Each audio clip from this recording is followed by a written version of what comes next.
श्री भगवान वचन का उद्धरण देते हुए प्रश्नों के उत्तर श्री शुक उवाच आत्मा मायामृते राजन परस्य अनुभवात्मन न घटेतार्थ संबंध स्वप्न दृष्ट नर्वाग्यलसा। एक शब्दार्थ श्री सुखदेव गोस्वामी ने कहा, हे राजनु, जब तक मनुष्य पूर्ण पुरुषोत्तम भगवान की शक्ति से प्रभावित नहीं होता तब तक भौतिक शरीर के साथ शुद्ध चेतना में शुद्ध आत्मा के संबंध कोई अर्थ नहीं होता।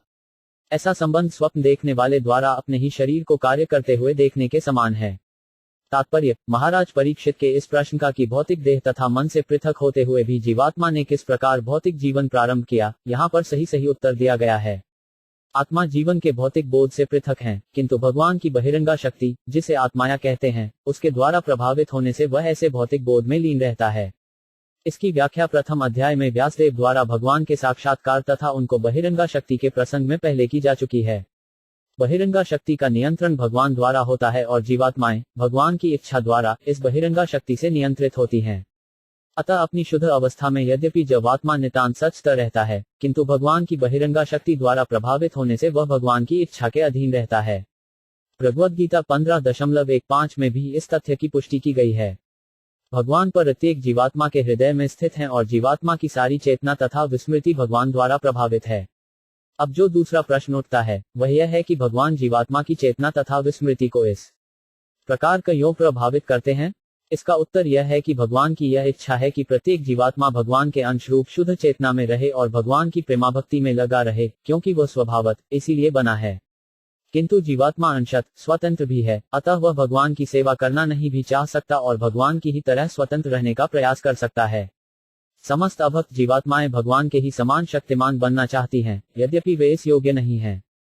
भगवान की इच्छा से वे मोहग्रस्त रहती हैं, क्योंकि वे उनके समान बनना चाहती हैं।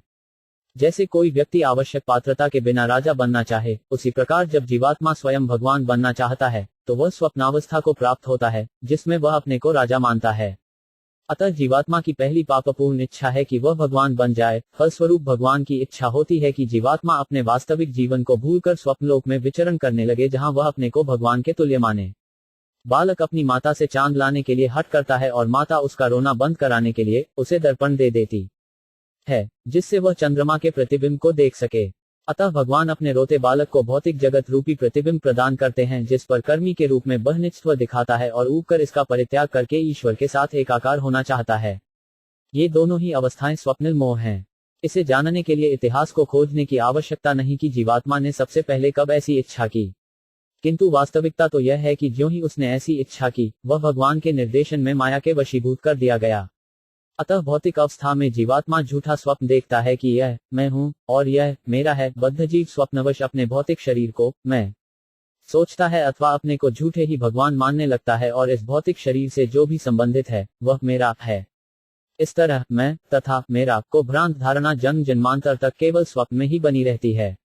जब तक जीवात्मा अपने को भगवान का पराधीन अंश नहीं मानता तब तक जन्म जन्मांतर ऐसा ही बना रहता है। किंतु शुद्ध चेतना में ऐसा भ्रांत धारणा युक्त स्वप्न नहीं रहता और जीवात्मा यह नहीं भूलता कि वह कभी भगवान नहीं बन सकता, प्रत्युत वह तो दिव्य प्रेममय अवस्था में उनका शाश्वत सेवक है। बहुरूप विभाभाति माया बहुरूपा ब्रह्मांडो गुणेश्वस्था ममामिति मन्यते। 2 शब्दार्थ मोहग्रस्त जीवात्मा भगवान की बहिरंगा शक्ति के द्वारा प्रदत्त अनेक रूप धारण करता है। जब बद्ध जीवात्मा भौतिक प्रकृति के गुणों में रम जाता है तो वह भूल से सोचने लगता है कि यह मैं हूं और यह मेरा है। तात्पर्य, जीवात्माओं के विभिन्न रूप भगवान की मोहमयी बहिरंगा शक्ति द्वारा प्रदत्त विभिन्न प्रकार के वच हैं, जो जीवात्मा के द्वारा भोगे जाने वाले वांछित गुणों के अनुसार होते हैं। बहिरंगा भौतिक शक्ति 3 गुणों सतो, रजो तथा तमो गुण द्वारा प्रकट होती है। इस प्रकार प्रकृति में भी जीवात्मा के लिए चुनाव करने की स्वतंत्रता रहती है और उसके चुनाव के ही अनुसार बहिरंगा शक्ति उसे विभिन्न प्रकार के शरीर प्रदान करती है। इस तरह 9 लाख प्रकार के जल जीव, 20 लाख वनस्पति जीव, 19 लाख कीड़े मकोड़े तथा सरीसृप, 10 लाख पक्षी, 30 लाख विभिन्न जंगली पशु तथा 4 लाख मनुष्य रूप पाए जाते हैं। इस प्रकार ब्रह्मांड के समस्त लोकों में 84,000,000 प्रकार के जीव योनियां पाए जाते हैं और जीवात्मा अपने भीतर विभिन्न गुणों में रमने वाले आत्मा के अनुसार अनेक देहांतरों द्वारा घूमता रहता है।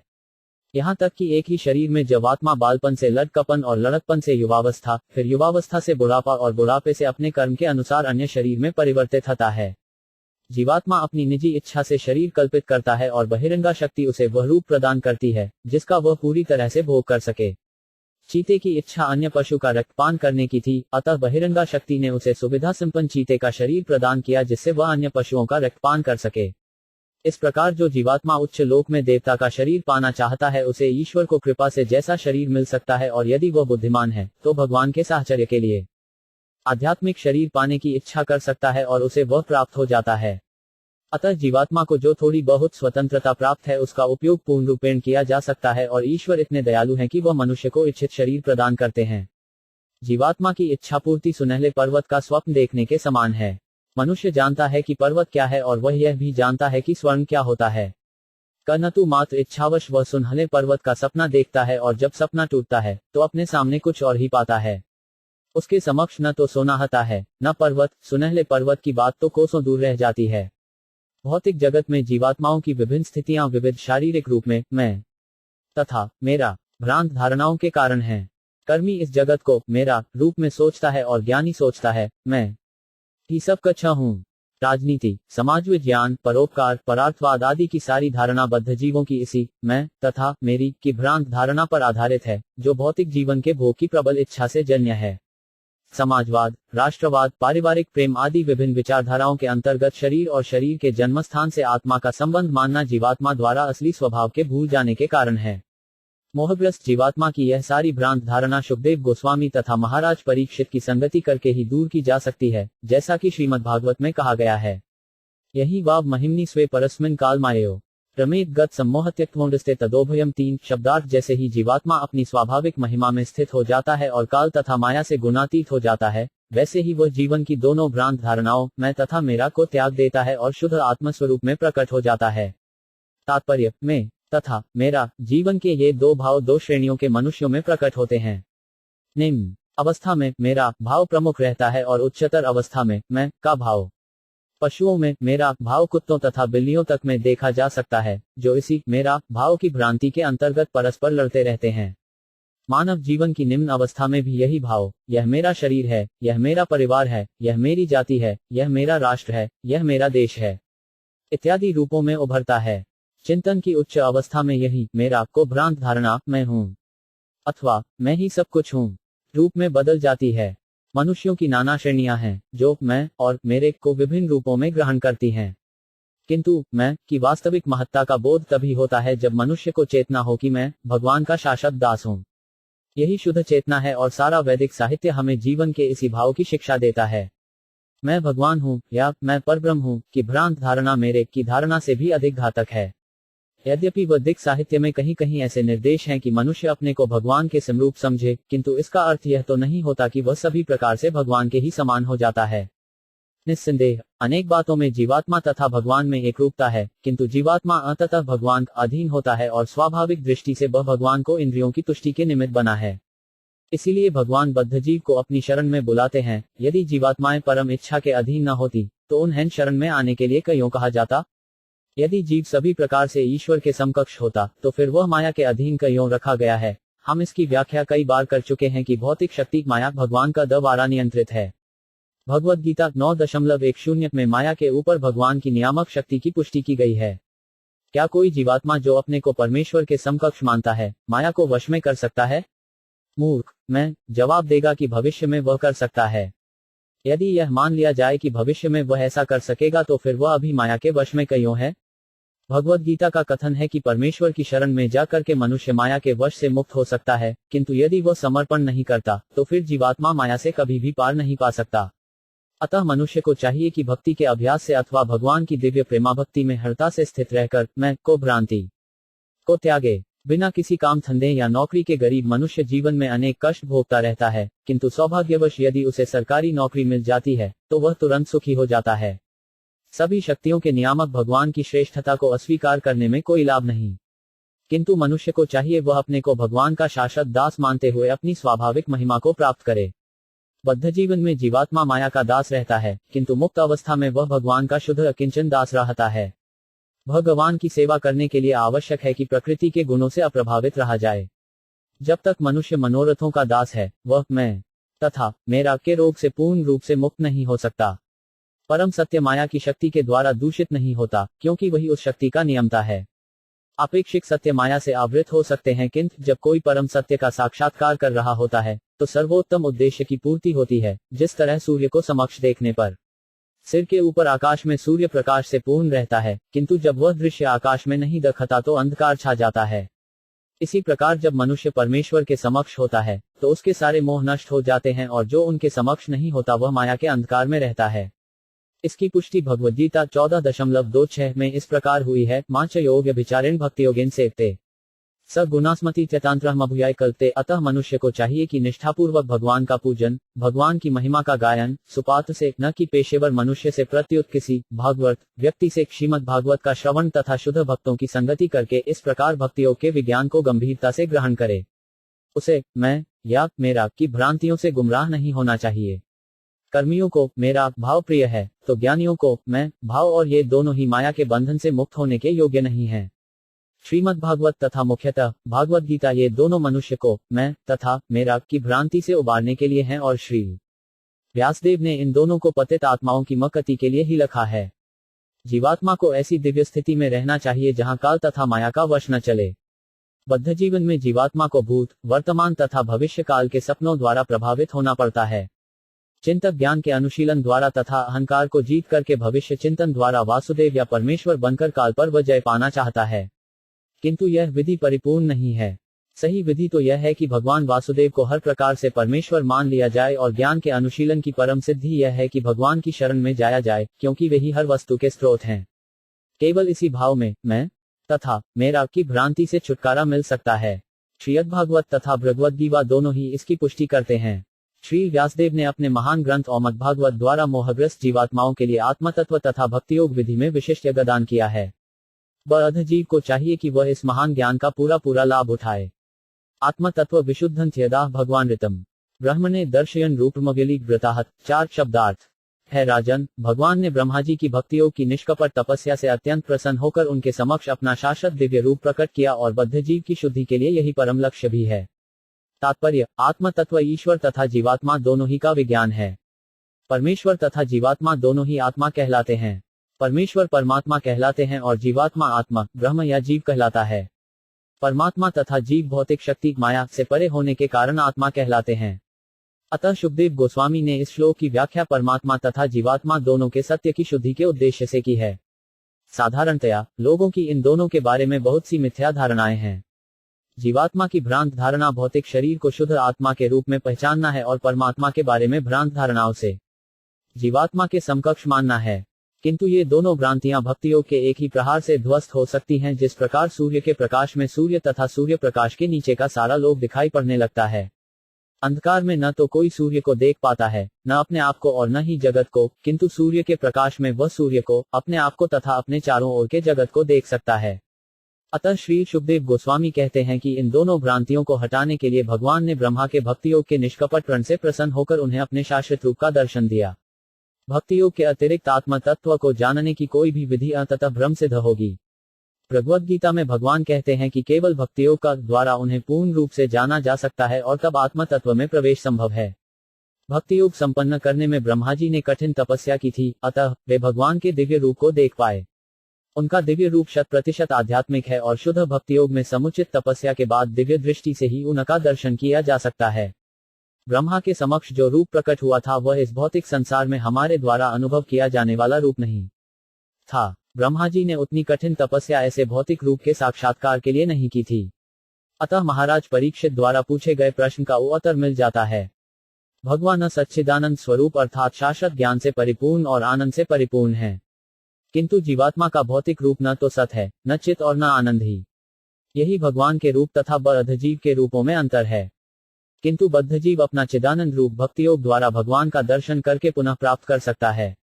सारांश यह है कि अविद्या के कारण बद्ध जीव अनेक प्रकार के नश्वर भौतिक रूपों में जकड़ा रहता है, किंतु भगवान के बद्धात्माओं जैसे नश्वर रूप नहीं होते, वे सदैव चिदानंद रूप में रहते हैं। यही जीवात्मा तथा परमात्मा में अंतर है। भक्तियोग के द्वारा इस अंतर को समझा जा सकता है। तब भगवान ने ब्रह्मा को 4 मूल श्लोकों में श्रीमद् भागवत का सार कह सुनाया। इस प्रकार श्रीमद् भागवत चिंतकों को सृष्टि नहीं है। श्रीमद् भागवत की ध्वनि दिव्य है और इसकी अनुगूंज वेदों के ही समान है। इस प्रकार श्रीमद् भागवत की कथा भगवान तथा जीवात्मा दोनों के ज्ञान स्वरूप है।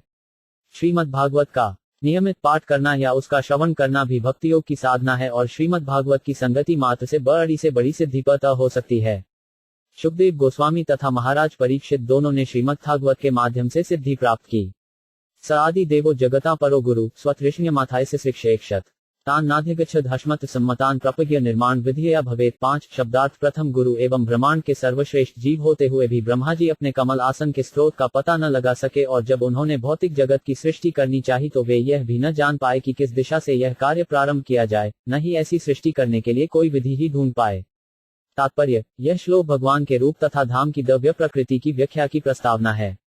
श्रीमद् भागवत के प्रारंभ में यह कहा जा चुका है कि परमेश्वर अपने धाम में वंशक शक्ति के संपर्क में आए बिना रहते हैं।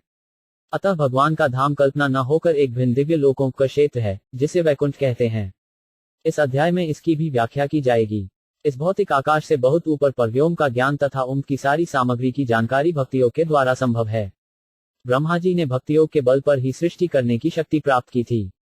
सृष्टि करते समय ब्रह्मा जी भ्रमित हो गए थे और वे अपनी स्थिति तक का पता नहीं लगा पा रहे थे, किंतु उन्हें यह सारा ज्ञान भक्तियोग के द्वारा ही प्राप्त हो सका। भक्तियोग से ईश्वर को जाना जा सकता है और ईश्वर को सर्वोच्च मानकर शेष सब कुछ जाना जा सकता है। जो परमेश्वर को जानता है वह सब कुछ जानता है, यही समस्त वेदों का कथन है। इस ब्रह्मांड के आदि गुरु ब्रह्मा को भी भगवान की कृपा से प्रकाश प्राप्त हुआ था, तो ऐसा और कौन होगा जो उनकी कृपा के बिना सब कुछ जान सके। जो हर एक विषय की पूर्ण जानकारी प्राप्त करना चाहता है उसे चाहिए कि भगवत कृपा प्राप्त करे, इसके अलावा कोई दूसरा उपाय नहीं है। अपने निजी बल पर ज्ञान की खोज करने का प्रयास समय का अपव्यय होगा। सचिंतन ध्वग्नस क्षर्मेग्दिम स्युपाशुनो द्विर्गंधितम चो विभु स्पर्शेषु यत्योष्मकविषम निष्किज्ञानान नृप्यद्धन विदु। 6 शब्दार्थ। सब प्रकार जब जल में स्थित ब्रह्म जी सोच रहे थे तब पास ही उन्होंने परस्पर जुड़े हुए 2 शब्द 2 बार सुने। इनमें से एक 16वां और दूसरा 21वां स्पर्श अक्षर था। ये दोनों मिलकर विरक्त जीवन की निधि बन गए। तात्पर्य, संस्कृत भाषा में व्यंजन शब्दों के 2 विभाग हैं, स्पर्श वर्ण तथा तालव्य वर्ण। क से लेकर म तक के अक्षर स्पर्श वर्ण कहलाते हैं और इस समूह का 16वां अक्षर त है, जबकि 21वां अक्षर प है। अतः जब वे दोनों मिल जाते हैं तो तप शब्द अर्थात तपस्या बनता है। यह तप ब्राह्मणों तथा तपस्वियों का सौंदर्य तथा धन है। भागवत दर्शन के अनुसार प्रत्येक मनुष्य तप के निमित्त बना है और किसी निमित्त नहीं, क्योंकि एकमात्र तपस्या के द्वारा उसे आत्मबोध हो सकता है। मानव जीवन का धर्म इंद्रिय तृप्ति नहीं अपितु आत्म साक्षात्कार है।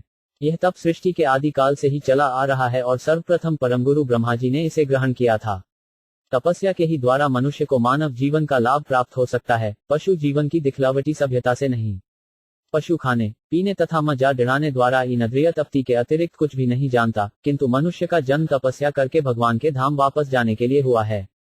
जब ब्रह्मा जी की समझ में नहीं आ रहा था कि ब्रह्मांड की सृष्टि किस प्रकार की जाए तो वे कमल आसन के स्रोत का तथा सृष्टि के साधन का पता लगाने के लिए जल के भीतर गए, जहां उन्होंने तप शब्द की 2 बार गूंज सुनी।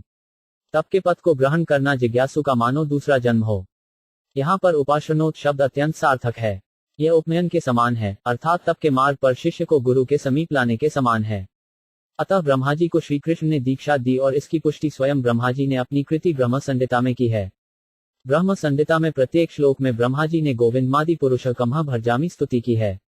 इस तरह श्री कृष्ण ने कृष्ण महामंत्र द्वारा ब्रह्मा को दीक्षा दी, जिससे विशाल ब्रह्मांड की सृष्टि करने के पूर्व ते वैष्णव अर्थात भगवान के भक्त हो सके।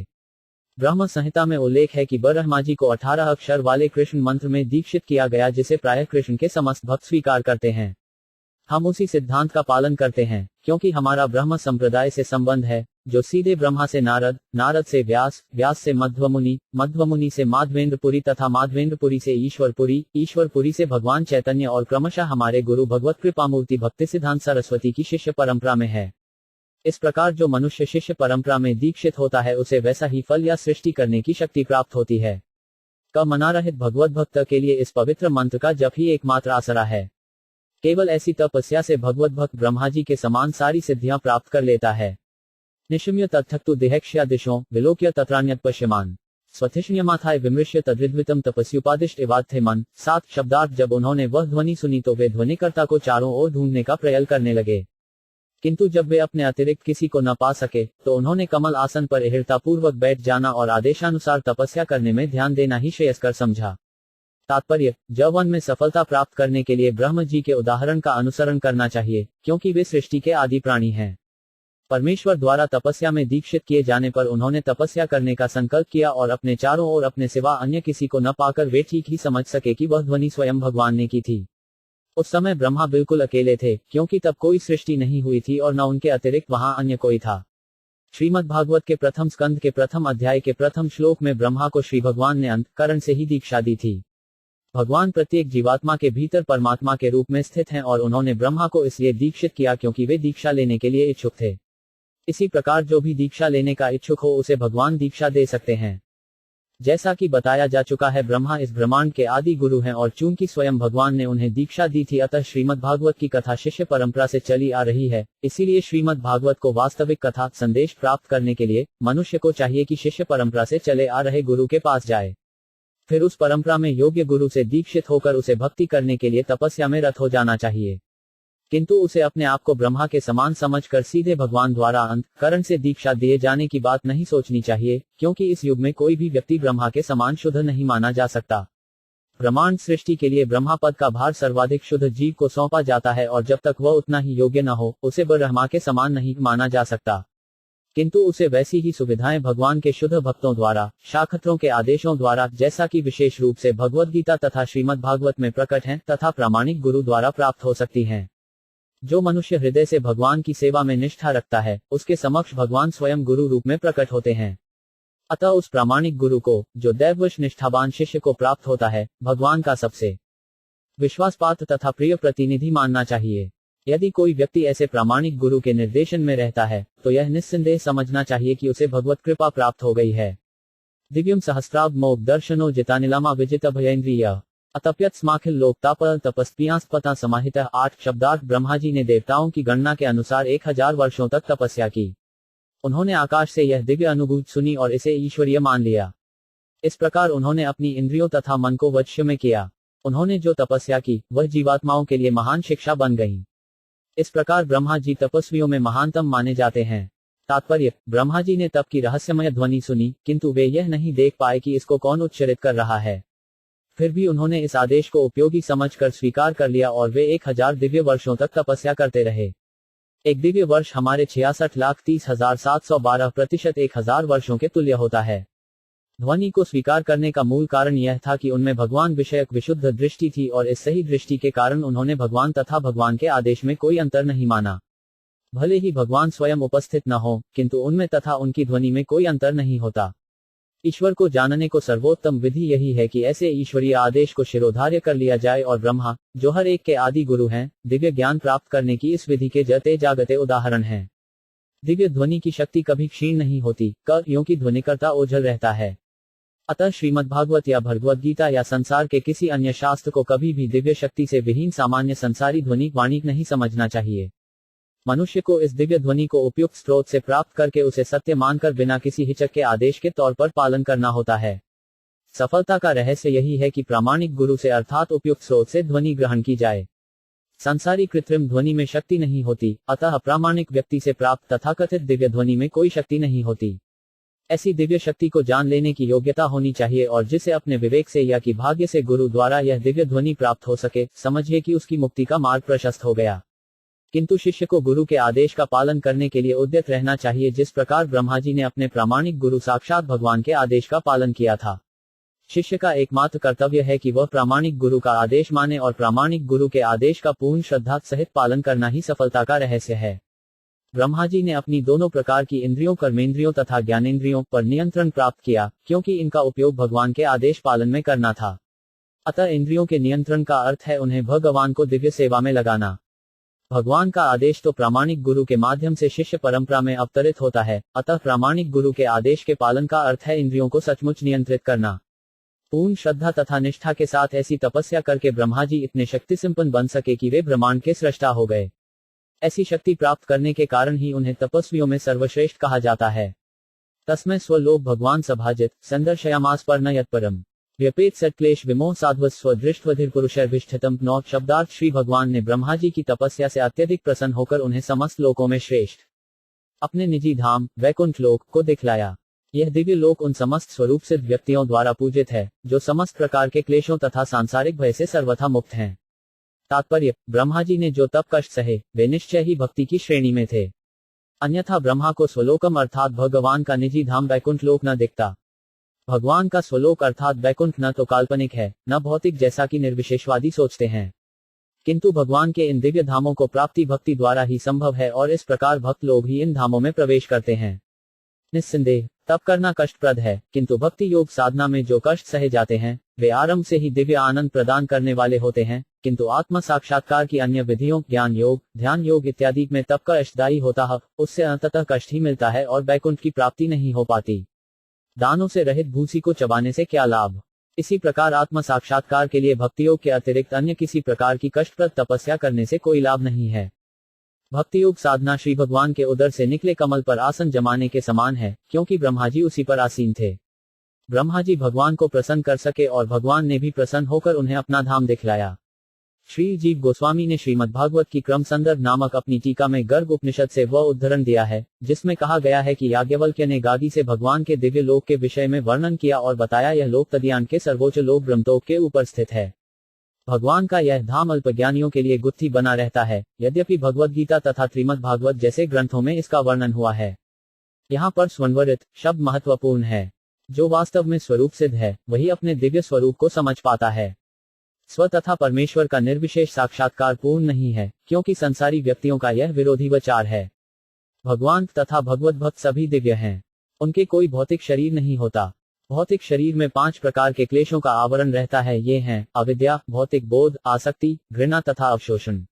जब तक मनुष्य इन 5 क्लेशों से घिरा रहता है तब तक जैकुंठ लोक में उसके प्रविष्ट होने का प्रश्न ही नहीं उठता। स्तर की निर्विशेष विचारधारा भौतिक व्यक्तित्व का निषेध है और दिव्य स्वरूप के अस्तित्व से कोसों दूर है। अगले श्लोकों में दिव्य धाम के सगुण रूपों की व्याख्या की जाएगी। ब्रह्मा जी ने भी सर्वोच्च लोक वैकुंठ लोक को गोलोक वृंदावन कहा है, जहां भगवान गोप के रूप में दिव्य सुरभि गायों सहित सैकड़ों हजारों लक्ष्मियों से घिरे हुए रहते हैं। चिंतामणि प्रकर सब्र सुकल्प वृक्ष लक्षावतेयु सुरभिराभिपाल्यंतम लक्ष्मी सहस्य शतसंभ्रम से ज्ञमान गोविंदमादि पुरुषोत्तमः भजामि। ब्रह्म संहिता 5.29 भगवद्गीता। इस कथन बद्यत्वा न निवर्तन्ते तद्धाम परम मम की भी पुष्टि होती है। परम का अर्थ है परब्रह्म, अतः भगवान का धाम भी पूर्ण पुरुषोत्तम भगवान से अभिन्न है, ब्रह्म भी है। भगवान वैकुंठ कहलाते हैं और उनका धाम भी वैकुंठ है। ऐसे वैकुंठ का साक्षात्कार तथा पूजा दिव्य रूप तथा इंद्रिय द्वारा ही संभव है। प्रवर्ते यत्र रजस्तमस्त्यो सत्वं च काल विक्रम न यत्र माया किस्मता प्रे हरे रनुक्ता यत्र सुरासुराचिता। 10 शब्दार्थ भगवान के उस स्वधाम में न तो रजोगुण और तमोगुण रहते हैं, न ही सतोगुण पर इनका कोई प्रभाव दिखता है। वहां पर काल को प्रधानता प्राप्त नहीं है। फिर बहिरंगा शक्ति माया का तो कहना ही क्या, इसका तो वहां प्रवेश भी नहीं हो सकता। देवता तथा असुर बिना भेदभाव के भक्तों के रूप में भगवान की पूजा करते हैं। तात्पर्य, भगवान का धाम या वैकुंठ लोक का वातावरण जिसे त्रिपादविश्रुति कहते हैं, भौतिक ब्रह्मांडों की अपेक्षा 3 गुना विशाल है, जिसका वर्णन यहाँ पर तथा भगवद गीता में संक्षेप में हुआ है। यह ब्रह्मांड अपने करोड़ों ग्रहों तथा नक्षत्रों सहित महतु तत्व की परिधि में संपुंजित अरबों ब्रह्मांडों में से एक है। ये समस्त ब्रह्मांड मिलकर भगवान की सृष्टि के चतुर्थांश के तुल्य हैं। वहां दिव्य आकाश भी है, जिसके परे वैकुंठ नामक आध्यात्मिक लोक हैं, और ये सब मिलकर शेष 3/4 भाग बनाते हैं। ईश्वर की सृष्टियां सदा अनंत होती हैं। यहाँ तक कि एक वृक्ष की पत्तियों या मनुष्य के सिर के बालों की गणना कर पाना असंभव है। फिर भी मूर्ख व्यक्ति ईश्वर बनने के विचार से फूले फूले फिरते हैं, भले ही वे अपने शरीर का एक बाल भी न बना सकें। मनुष्य यात्रा करने के नाना प्रकार के यानों का भले ही आविष्कार कर ले और बहुप्रचारित अंतरिक्षयान द्वारा चंद्रमा पर पहुंच भी जाए, किंतु वह वहां रह नहीं सकता। फलत जो मनुष्य बुद्धिमान हैं, वे अपने को ब्रह्मांड का ईश्वर मानने का दम नहीं करते। वे सत्व ज्ञान प्राप्त करने के सरलतम साधन वैदिक साहित्य के आदेशों का पालन करते हैं। अतः हमें चाहिए कि श्रीमद् भागवत से हम भौतिक आकाश से परे दिव्य जगत की प्रकृति तथा रचना के विषय में ज्ञान प्राप्त करें। उस आकाश में भौतिक गुणों, विशेष रूप से रजो तथा तमोगुण का सर्वथा अभाव रहता है। तमोगुण के कारण जीवात्मा में काम तथा वासना की आदतें उत्पन्न होती हैं, जिसका अर्थ यह हुआ कि वैकुंठ लोक में जीवात्माएं इन दोनों बातों से मुक्त हैं। जैसा कि भगवद्गीता में पुष्टि की गई है, मनुष्य ब्रह्मभूत अवस्था में वासना तथा शोक दोनों से मुक्त हो जाता है। अतः इससे निष्कर्ष यह निकला कि वैकुंठ लोक के निवासी ब्रह्मभूत जीवात्म हैं, जबकि संसारी जीव वासना तथा शोक से पूर्ण रहते हैं। जब भौतिक जगत में कोई व्यक्ति रजोगुणी तथा तमोगुणी नहीं होता तो उसका यही अर्थ होता है कि वह सतोगुणी है। किंतु भौतिक जगत में सतोगुण भी कभी कभी रजो तथा तमोगुण से दूषित हो जाता है। वैकुंठ लोक में केवल अमिश सतोगुण पाया जाता है। वहां की सारी परिस्थिति बहिरंगा शक्ति की मोहमय सृष्टि से मुक्त रहती है। यद्यपि माया भी परमेश्वर की अंश स्वरूप है, किंतु वह परमेश्वर से भिन्न है, परंतु वह मिथ्या दृश्य नहीं है जैसा कि एकेश्वरादि दार्शनिक मानते हैं। रस्सी को सांप समझना किसी व्यक्ति विशेष के लिए भ्रम हो सकता है, किंतु रस्सी तो वास्तविकता है और सर्प भी वास्तविकता है। गर्म मरुस्थल में जल ढूंढते हुए मूर्ख पशु के लिए मृग तृष्णा भ्रम हो सकती है, किंतु मरुस्थल तथा जल दोनों सत्य हैं। अतः अभक्त के लिए भले ही भगवान की भौतिक सृष्टि भ्रम लगे, किंतु भगवान के भक्त के लिए वही सत्य है और वह भगवान की बहिरंगा शक्ति का प्राकट्य है। किंतु भगवान की यह शक्ति ही सब कुछ नहीं है। भगवान की एक अंतरंगा शक्ति भी होती है, जिसकी एक अन्य सृष्टि होती है, जिसे वैकुंठ लोक कहते हैं, जहां न अविद्या है, न वासना, न भ्रम और न भूत न वर्तमान। अल्पज्ञान के कारण मनुष्य वैकुंठ लोक जैसी इन वस्तुओं को भले ही न समझ पाए, किंतु इससे उनका अस्तित्व समाप्त नहीं होता। यदि अंतरिक्षयान ऐसे लोकों तक नहीं पहुंच पाते तो इसका अर्थ यह नहीं होता कि ऐसे लोक हैं ही नहीं, क्योंकि हमारे शास्त्रों में इनका वर्णन मिलता है। जैसा कि श्री जीव गोस्वामी ने उद्धृत किया है, नारद पंचरात्र से हम जान सकते हैं कि दिव्य जगत अर्थात वैकुंठ लोक दिव्य गुणों से युक्त है। ये दिव्य गुण जो भगवान की भक्ति के माध्यम से प्रकाश में आते हैं, सांसारिक रजो, तमो तथा सतो गुणों से सर्वथा भिन्न होते हैं। ऐसे गुण अभक्तों द्वारा प्राप्त नहीं किए जा सकते। पद्म पुराण के उत्तरखंड में कहा गया है कि भगवान की 1/4 सृष्टि से परे शेष 3/4 संसार है। भौतिक सृष्टि तथा आध्यात्मिक सृष्टि के बीच की विभाजक रेखा विरजा नदी है, जो भगवान के शरीर के पसीने से निकली है। इसके परे ही शेष 3/4 सृष्टि है। यह अंश शाश्वत, अमर, अक्षय तथा अनंत है और इसमें जीवन को परम सिद्ध स्थिति विद्यमान रहती है। सांख्य कौमुदी में कहा गया है कि अमिश्रित सतोगुण अर्थात सतत अथवा दिव्यता भौतिक गुणों के सर्वथा विपरीत है। वहां की समस्त जीवात्माएं अखंडित, शाश्वत रूप से परस्पर संबंधित हैं और भगवान प्रधान तथा सर्वोपरि सत्ता हैं। आगम पुराणों में भी दिव्य धाम का वर्णन इस प्रकार मिलता है, पार्षदों को भगवान की सृष्टि में कहीं भी जाने की छूट है और ऐसी सृष्टि की कोई सीमा नहीं है, विशेष रूप से 3/4 क्षेत्र में असीम क्षेत्र होने के कारण। इस संयोग का न तो इतिहास है, न इसका कोई अंत है। यह निष्कर्ष निकाला जा सकता है कि वहां पर भौतिक रजो तथा तमो गुणों के सर्वथा अभाव के कारण सृष्टि या प्रलय का प्रश्न ही नहीं उठता। भौतिक जगत में प्रत्येक वस्तु को सृष्टि होती है और फिर उसका विनाश होता है और सृष्टि तथा विनाश की मध्यावधि क्षणिक है। दिव्यलोक में न तो सृष्टि होती है और न विनाश, फलत जीवन की अवधि अनंत होती है। दूसरे शब्दों में, दिव्यलोक की प्रत्येक वस्तु अमर है, वह ज्ञान तथा आनंद से परिपूर्ण है और अविनश्वर है। विनाश न होने से काल्यानुमान हेतु वहां पर न तो भूत है, न वर्तमान और न भविष्य। इस श्लोक में स्पष्ट उल्लेख है कि काल का प्रभाव उसकी अनुपस्थिति से प्रकट है। सारा संसार तत्वों के घात प्रतिघात से प्रकट होता है, जिससे भूत, वर्तमान तथा भविष्य के रूप में समय का प्रभाव सुस्पष्ट दिखता है। किंतु वहां पर कार्य कारण के ऐसे घात प्रतिघात नहीं होते, अतः जन्म चक्र, वृद्धि, अस्तित्व, रूपांतर, क्षय तथा प्रलय, ये 6 भौतिक परिवर्तन नहीं पाए जाते।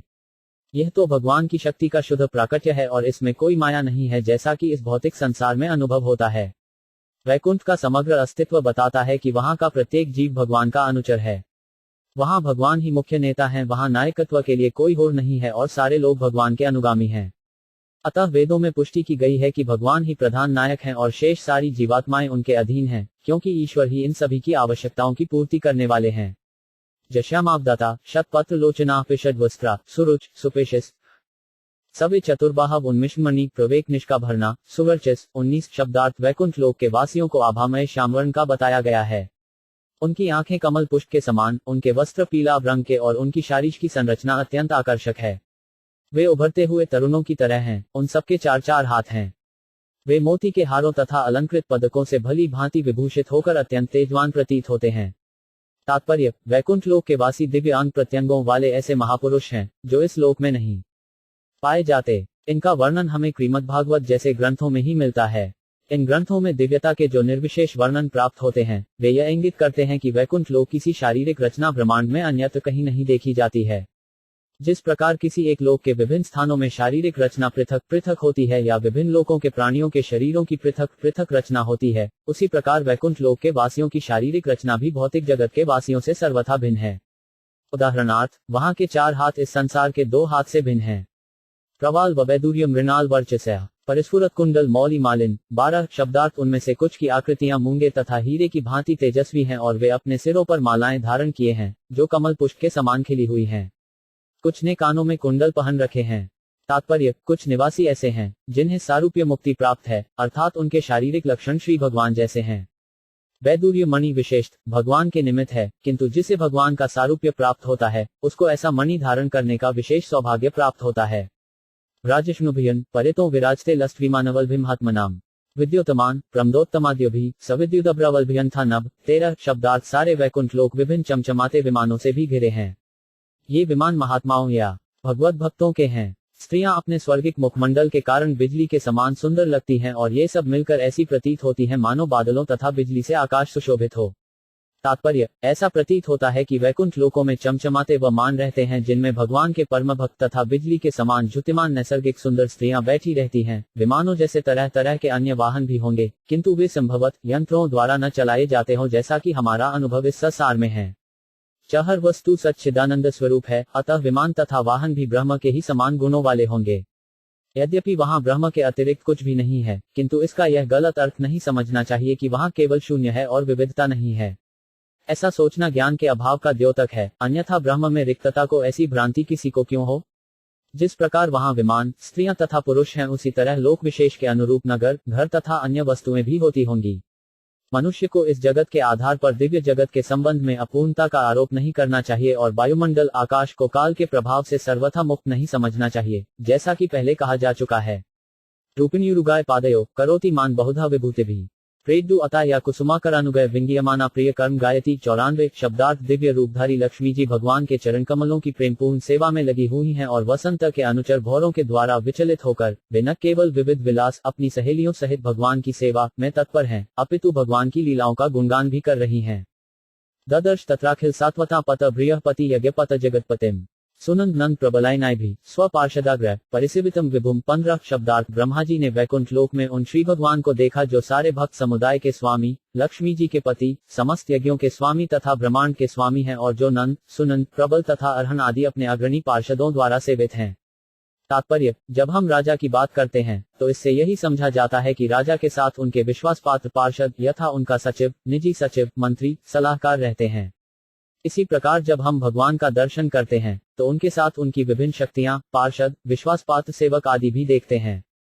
अतः परमेश्वर जो समस्त जीवों, समस्त भक्त संप्रदायों, ऐश्वर्यों, यज्ञों का स्वामी है और अपनी सारी सृष्टि की प्रत्येक वस्तु का भोक्ता है, न केवल परम पुरुष हैं वरनु अपनी दिव्य सेवा करने वाले पार्षदों से निरंतर घिरे रहते हैं। भरित्य प्रसादाभिमुख हगास्व प्रसन्न हासारुण लोचनान्नम किरीटिन कुंडलिन चतुर्भुज पीतांशुकं वक्षसी लक्षितम भ्रियात। 16 शब्दार्थ अपने प्रिय दासों की ओर कृपा दृष्टि डालते हुए मादक तथा आकर्षक दृष्टि वाले भगवान अत्यधिक तुष्ट लगे। उनका मुस्काता मुख मोहक लाल रंग से सुशोभित था। वे पीले वस्त्र पहने थे और कानों में कुंडल तथा सिर में मुकुट धारण किए हुए थे। उनके 4 हाथ थे और उनका वक्षस्थल लक्ष्मी जी की रेखाकृतियों से चिट्ठित था। तात्पर्य, पद्म पुराण ने उत्तराखंड में योगपीठ का अर्थात उस स्थान का जहां भगवान अपने नित्य भक्तों को दर्शन देते हैं, पूर्ण विवरण दिया हुआ है। उस योगपीठ में साक्षात धर्म, ज्ञान, ऐश्वर्य तथा त्याग भगवान के चरण कमलों पर आसीन है। वहां पर ऋक, साम, यजु तथा अथर्व ये चारों वेद भगवान को सलाह देने के लिए उपस्थित हैं। चंड आदि 16 शक्तियां वहां विद्यमान हैं। चंड तथा कुमुद प्रथम 2 द्वारपाल हैं, बीच के द्वार पर भद्र तथा सुभद्र और अंतिम द्वार पर जय तथा विजय हैं। कुमुद, कमुदाश, पुंडरीक, वामन, शंकुकर्ण, सर्वनेत्र, सुमुख आदि अन्य द्वारपाल भी हैं। भगवान का महल अच्छी तरह सजा हुआ तथा उपर्युक्त द्वारपालों द्वारा रक्षित है।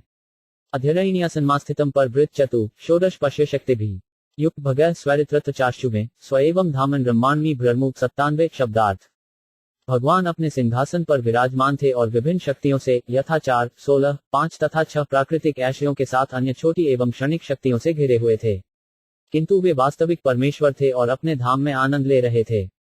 तात्पर्य, भगवान अपने 6 ऐश्वर्यों से युक्त होते हैं। विशेष, वे सबसे धनी, सर्वशक्तिमान, सर्वाधिक प्रसिद्ध, सर्वाधिक सुंदर, सर्वाधिक ज्ञानी तथा सबसे बड़े त्यागी होते हैं और उनकी 4 भौतिक सर्जनात्मक शक्तियों के लिए प्रकृति, पुरुष, महत्त्व के सिद्धांत तथा अहंकार तो उनकी सेवा करते हैं। उनकी सेवा 16 तत्व भी करते हैं। 5 तत्व क्षिति, जल, पावक, गगन, समीर, 5 ज्ञानेंद्रियां नाक, कान, आंख, जीभ तथा त्वचा तथा 5 कर्मेंद्रियां हाथ, पांव, पेट, मल त्याग इंद्रियां मूत्र तथा जन्नेंद्रियां तथा मन। 5 के अंतर्गत रूप, स्वाद, गंध, शब्द तथा स्पर्श नामक 5 तन्मात्राएं आती हैं। ये 25 शक्तियां सृष्टि करते समय भगवान को सहायक बनती हैं और भगवान को सेवा में प्रत्यक्ष रूप में लगी रहती हैं। लघु ऐश्वर्यों की संख्या 8 है। अस्थायी प्रभुत्व के लिए योगियों द्वारा प्राप्त की गई अष्ट सिद्धियां और ये भी उनके वश में रहते हैं, किंतु बिना प्रयास के इन समस्त शक्तियों से स्वाभाविक रूप से पूर्ण रहते हैं और इस कारण ही वे परमेश्वर हैं। जीव कठिन तप तथा शारीरिक आसनों के द्वारा अस्थायी रूप से विलक्षण शक्ति प्राप्त कर सकता है, किंतु इतने से वह परमेश्वर नहीं बन जाता।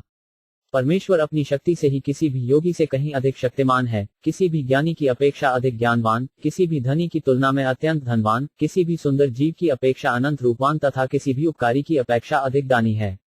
वे सर्वोपरि हैं, कोई न तो उनके समान है, न उनसे बढ़कर। कोई कितना ही तप या यौगिक प्रदर्शन क्यों न करें, उपर्युक्त किन्हीं भी शक्तियों में उनको समता नहीं कर सकता। योगी उनकी कृपा पर आश्रित रहते हैं। अपनी असीम दानशीलता के कारण वे शक्ति के पीछे दौड़ने वाले योगियों को कुछ अस्थायी शक्तियां प्रदान कर सकते हैं, किंतु अपने शुद्ध भक्तों को, जो भगवान से उनकी दिव्य सेवा के अतिरिक्त और कुछ नहीं चाहते, वे प्रसन्न होकर शुद्ध सेवा के बदले में अपने आप को दे डालते हैं।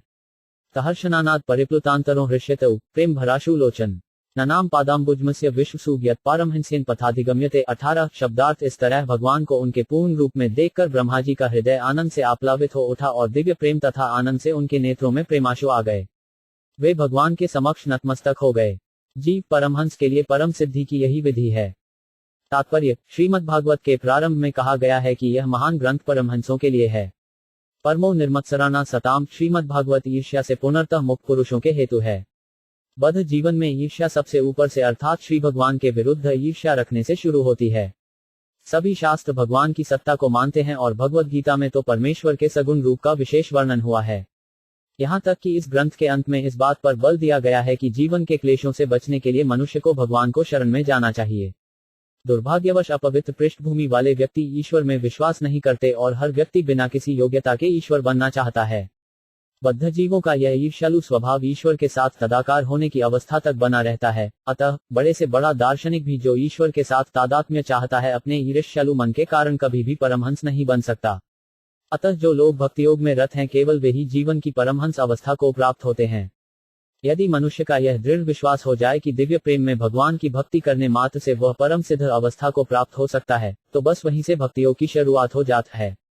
ब्रह्मा जी को इस भक्तियोग की कला पर विश्वास था। उन्होंने भगवान द्वारा तप करने के आदेश पर विश्वास किया और कठिन तप के द्वारा वैकुंठ लोक तथा भगवान के दर्शन प्राप्त करने में सफलता पाई। कोई भी मनुष्य मन या मशीन के साधनों द्वारा परमेश्वर के धाम तक नहीं पहुंच सकता। केवल भक्तियोग के बल पर वह वैकुंठ लोक को जा सकता है, क्योंकि भगवान का साक्षात्कार भक्तियोग के द्वारा ही किया जा सकता है।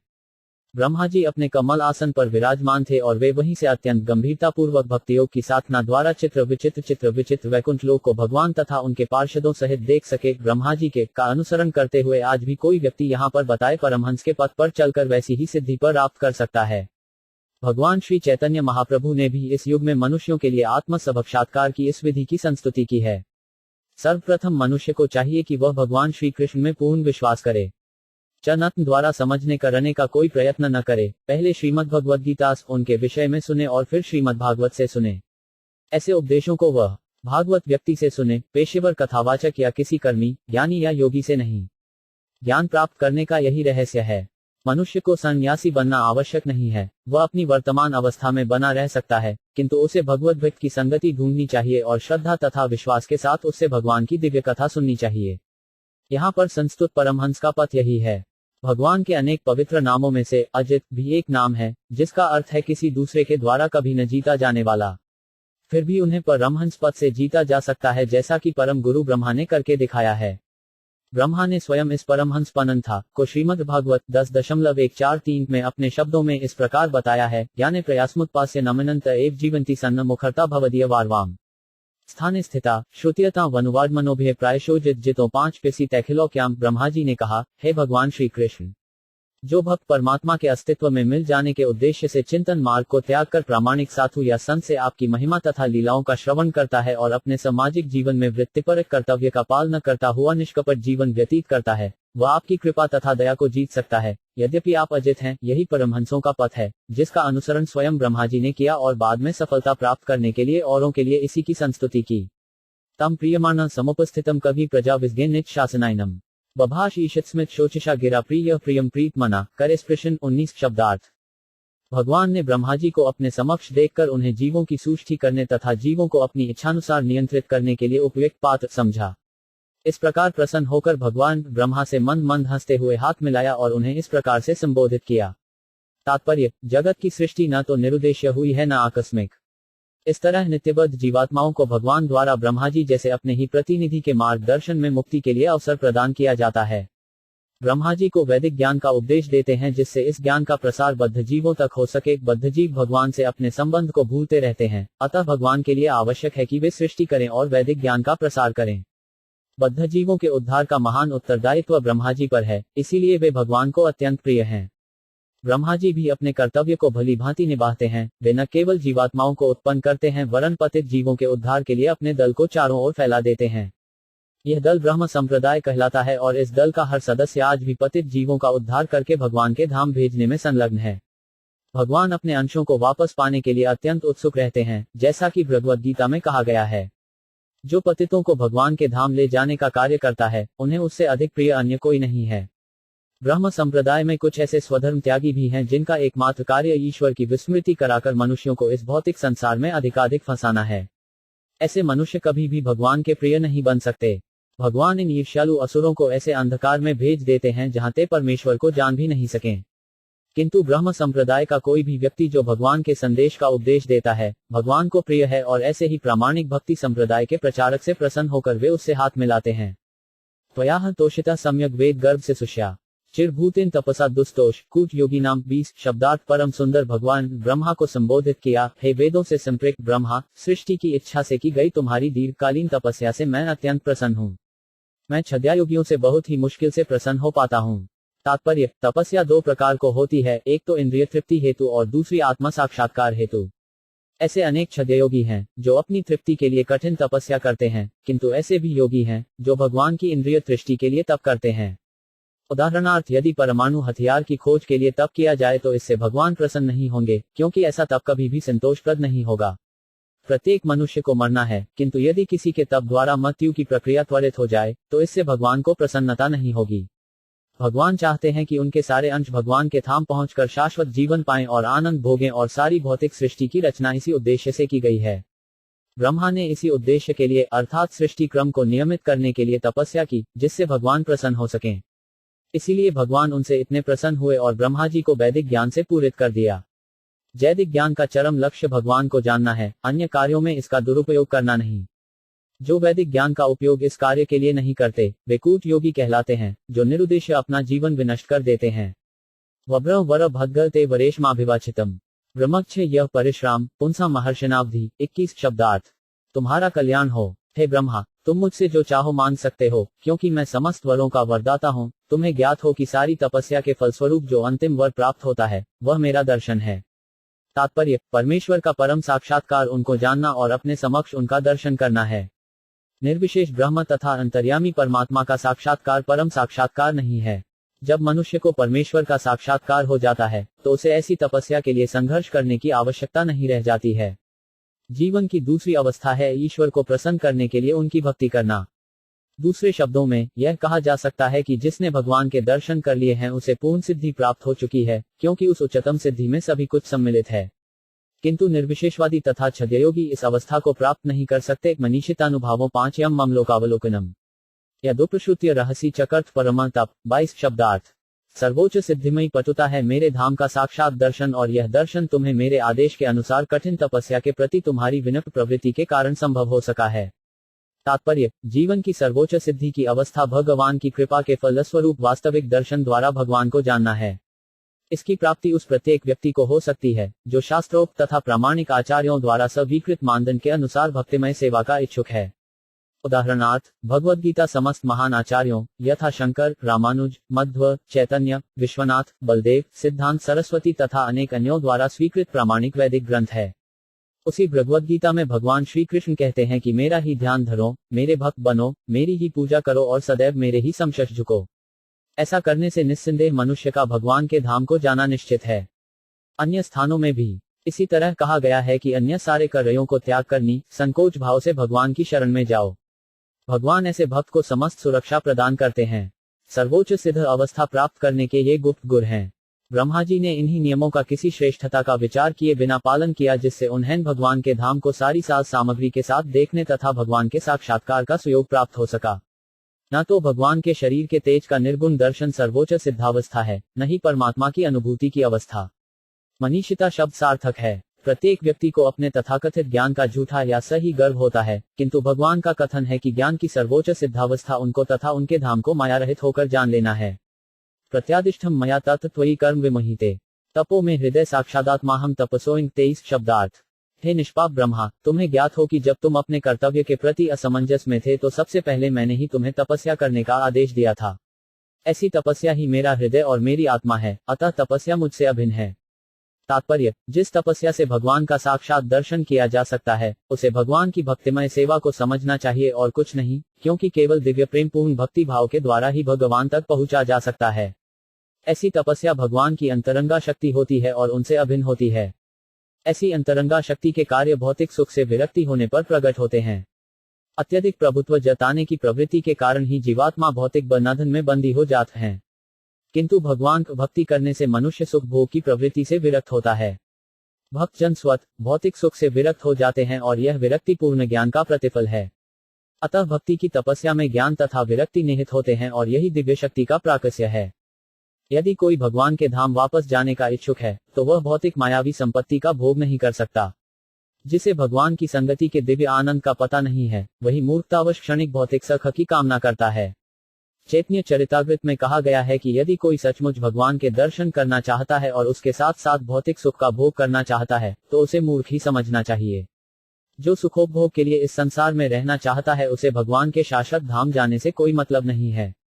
भगवान ऐसे मूर्ख भक्त की सारी भौतिक संपत्ति छीनकर उसे कृतार्थ करते हैं। यदि ऐसा मूर्ख भक्त पुनः संपत्ति बटोरना चाहता है, तो दयालु भगवान उसे दोबारा छीन लेते हैं। बार बार भौतिक संपन्नता में ऐसी असफलता के कारण वह अपने कुटुंबियों तथा मित्रों में बहुत अलोकप्रिय हो जाता है। भौतिक जगत में कुटुंबी तथा मित्र तो उसी का आदर करते हैं जो यन केन प्रकारेण धन संचित करता है। फलस्वरूप ऐसे मूर्ख भक्त को भगवत कृपा से बाध्य होकर तपस्या करनी पड़ती है और अंत में वह भगवत भक्ति में संपन्न होने के कारण पूर्ण सुखी हो जाता है।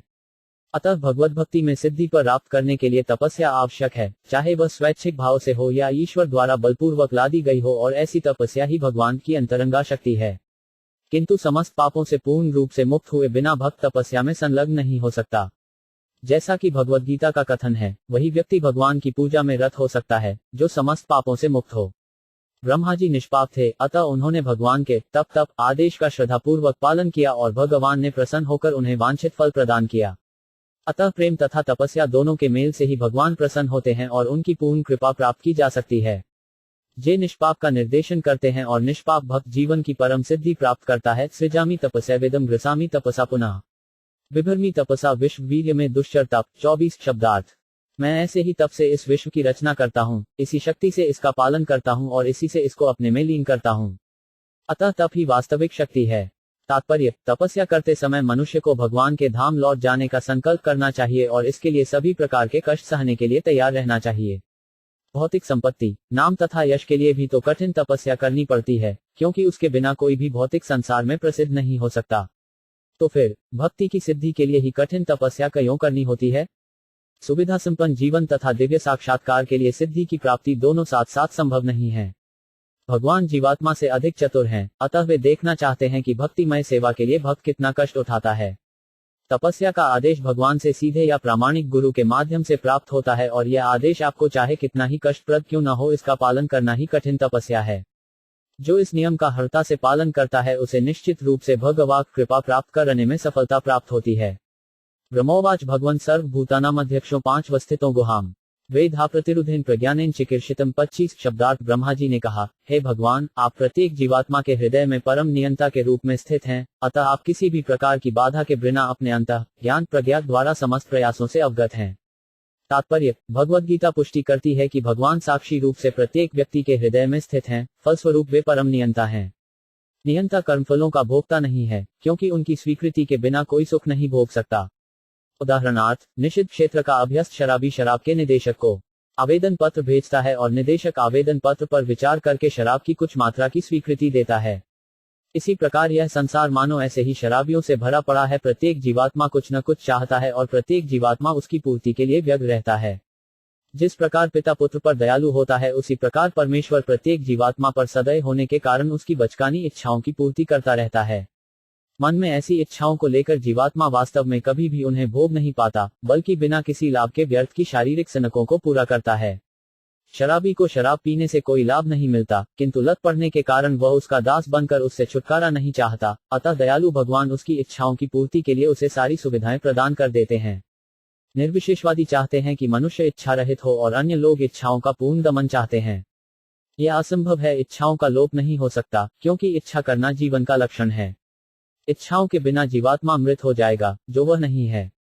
अतः जीवन तथा इच्छाएं साथ साथ हैं। यदि मनुष्य ईश्वर की सेवा करने की इच्छा करता है, तो इच्छाओं की पूर्ति हो जाती है और ईश्वर भी चाहते हैं कि जीवात्मा अपनी निजी इच्छाएं त्याग कर उनकी इच्छाओं के साथ सहयोग करें। यही भगवद्गीता का अंतिम उपदेश है। ब्रह्मा जी ने इस प्रस्ताव को माना और इसलिए शून्य ब्रह्मांड में सृष्टि करने का उन्हें उत्तरदायित्व सौंपा गया। अतः ईश्वर के साथ तादात्म्य का अर्थ है भगवान की इच्छाओं के साथ अपनी इच्छाओं को जोड़ना। इसी से समस्त कामनाओं की सिद्धि होती है। प्रत्येक जीवात्मा के हृदय में स्थित होने के कारण भगवान को हर एक के मन की बात ज्ञात रहती है और कोई भी व्यक्ति अंत स्थित भगवान की जानकारी के बिना कुछ भी नहीं कर सकता। अपनी श्रेष्ठ प्रज्ञा द्वारा भगवान सबको अपनी इच्छा पूर्ति का पूर्ण रूपेण अवसर प्रदान करते हैं और तदनुरूप फल भी भगवान द्वारा ही दिया जाता है। तथापि नाथमानस्य नाथ नाथय नाथितम परावे यथा रूपे जानियाते त्वरूपेण 26 शब्दार्थ। तथापि हे भगवान, मेरी आपसे प्रार्थना है कि मेरी इच्छा पूरी करें। कृपया मुझे बताएं कि दिव्य रूप के होते हुए भी आप संसारी रूप किस प्रकार धारण करते हैं, यद्यपि आपका ऐसा कोई रूप नहीं होता। यथात् माया योगेन नाना शक्तियुपगृहीतम विभ्रदात्मान्मायम्नाथ 27 शब्दार्थ। तथा कृपा करके मुझे यह भी बताएं कि आप अपने से किस प्रकार से विभिन्न संयोगों के द्वारा संहार, उत्पत्ति, स्वीकृति तथा पालन की विविध शक्तियों को प्रकट करते हैं। तात्पर्य, यह सारा संसार भगवान की विभिन्न शक्तियों अंतरंगा, बहिरंगा तथा तत्स्था शक्तियों के प्रसार से साक्षात भगवान है। जिस प्रकार सूर्य का प्रकाश सूर्यलोक की शक्ति का प्राकट्य है, ऐसी शक्ति भगवान से तदाकार है और भिन्न भी है। जिस प्रकार सूर्य प्रकाश सूर्यलोक से अभिन्न होकर भी भिन्न रहता है, ये शक्तियां विविध संयोगों के द्वारा भगवान के संकेत पर कार्य करती हैं और ब्रह्मा, विष्णु तथा शिव जैसे प्रतिनिधिकर्ता भी भगवान के विभिन्न अवतार हैं। दूसरे शब्दों में, भगवान के अतिरिक्त और कुछ भी नहीं है, फिर भी वे ऐसे प्रकट कार्यों से पृथक है। यह किस प्रकार से होता है, इसकी व्याख्या बाद में की जाएगी। क्रीजमोंग सड्डूप ऊर्नाभियथोर्नुते तथा तथ्यशया देही मनीषा मयी माधव 28 शब्दार्थ है। माधव, मुझे उन सब के विषय में दार्शनिक विधि से बताएं। आप मकड़ी के समान खेल करने वाले हैं, जो अपनी ही शक्ति से अपने को ढक लेती है। आपका संकल्प अचूक है। तात्पर्य, भगवान की अकल्पनीय शक्ति से प्रत्येक तत्व में उसकी निजी शक्तियां होती हैं, जिन्हें तत्व शक्ति, ज्ञान शक्ति तथा कार्य कारण की शक्ति कहते हैं। भगवान की ऐसी शक्तियों के संयोग से यथासमय सृष्टि, पालन तथा संहार का प्राकट्य होता है, जिनके विभिन्न कर्ता ब्रह्मा, विष्णु तथा महेश्वर हैं। ब्रह्मा सृष्टि करता है, विष्णु पालन करता है और शिव संहार करता है। किंतु ये सभी कर्ता तथा शक्तियां भगवान के ही प्रतिकप हैं, अतः भगवान के अतिरिक्त अन्य कुछ भी नहीं है, अथवा विभिन्न विविधताओं का एक ही परम स्रोत है। इसका सही उदाहरण मकड़ी तथा मकड़ी का जाला है। यह जाला मकड़ी द्वारा बुना जाता है, उसी के द्वारा उसकी रक्षा की जाती है और जब मकड़ी की इच्छा होती है, तो वह उसे अपने भीतर समेट लेती है। मकड़ी जाले के भीतर ढकी रहती है। यदि एक तुच्छ मकड़ी अपनी इच्छानुसार कार्य करने की इतनी शक्ति रखती है, तो फिर परमात्मा अपनी परम इच्छा से सब प्राकट्य के सूजन, पालन तथा संहार का कार्य क्यों नहीं कर सकते? भगवत कृपा से ही ब्रह्मा जैसा कोई भक्त या उन्हीं के समान शिष्य परंपरा में से कोई अन्य भक्त सर्वशक्तिमान भगवान को समझ सकता है, जो विभिन्न शक्तियों के द्वारा अपनी दिव्य लीलाओं में नित्य लगे रहते हैं। भगवत शिक्षितम करवाणी हातंद्रित नेहमान प्रजा सर्ग बध्ययम यदनुग्रह 29 शब्दार्थ। कृपा करके मुझे बतलाएं जिससे आपकी आज्ञानुसार मैं इस विषय की शिक्षा प्राप्त कर सकें और इस तरह ऐसे कार्यों से आबद्ध हुए बिना जीवात्माओं को यंत्रवत उत्पन्न करने का कार्य करता रहूं। तात्पर्य, ब्रह्मा जी नहीं चाहते कि वे अपने निजी ज्ञान पर आश्रित रहने वाले शुष्क चिंतक बने रहें और भौतिक बंधन में फंसे रहें। हर एक व्यक्ति को यह समझ लेना चाहिए कि समस्त कार्यों के संपादन में वह निमित्त कारण मात्र होता है। बद्धजीव बाह्य शक्ति अर्थात गुणमयी माया के हाथों को कठपुतली बना रहता है और मुक्त होते समय वह सीधे भगवान की इच्छा पर आश्रित रहता है। भगवान की प्रत्यक्ष इच्छा पर आश्रित रहना जीवात्मा की स्वाभाविक स्थिति है, जबकि गुणमयी माया के हाथों की कठपुतली होना भवबंधन है। उस बद्ध अवस्था में जीवात्मा परम सत्य भगवान तथा उनके विविध कार्यकलापों का चिंतन करता है, किंतु अबद्ध मुक्त अवस्था में जीवात्मा को सीधे भगवान सब ज्ञान प्राप्त होता है और ऐसा मुक्त जब वह बिना कल्पना किए, बिना त्रुटि के कार्य करता है। भगवद गीता 10.10-11 में इसकी दृढ़तापूर्वक पुष्टि की गई है कि भगवान स्वयं उपदेश देते हैं, जिससे शुद्ध भक्तगण जो भगवान की दिव्य प्रेमाभक्ति में रत हैं, बिना डगमगाए भगवान के धाम की ओर अग्रसर होते रहते हैं। अतः शुद्ध भक्तों को अपनी निश्चित प्रगति पर किसी प्रकार का गर्व नहीं रहता, जबकि अभक्त ज्ञानी सदा ही माया के अंधकार में रहता है और बिना किसी निश्चित पथ के कल्पना पर आधारित पथश्रेष्ठ ज्ञान पर इतराता रहता है। ब्रह्मा जी अंधकार के उस गर्भ से बचना चाहते थे, यद्यपि वे ब्रह्मांड में सबसे उच्च पद पर आरूढ़ थे। यावत सखा सख्योरिवेश ते कृत प्रजा विज्ञे विभजामि भोजनम अभिक्लुस्ते परिकर्मणि स्थितो मामे समुन्नद्ध सदो 5 जमानिन 30 शब्दार्थ। है अजन्मा भगवान, आपने मुझसे उसी प्रकार हाथ मिलाया है जिस प्रकार कोई मित्र अपने मित्र से मिलाता है, मानो पद में समान हो। अब मैं विभिन्न जीवात्माओं की सृष्टि करने में लगूंगा और आपकी सेवा करता रहूंगा। मैं किसी तरह विचलित नहीं होऊंगा, किंतु मेरी प्रार्थना है कि कहीं इन सब से मुझे गर्व न हो जाए कि मैं ही परमेश्वर हूँ। तात्पर्य, ब्रह्मा जी भगवान के साथ निश्चय ही सख्य भाव में स्थित हैं। प्रत्येक जीव भगवान के साथ 5 विभिन्न दिव्य भावों में से किसी न किसी एक के द्वारा नित्य रूप से संबद्ध है। ये हैं शांत, दास्य, सख्य, वात्सल्य तथा माधुर्य। हम भगवान के प्रसंग में इन 5 भावों की व्याख्या पहले ही कर चुके हैं।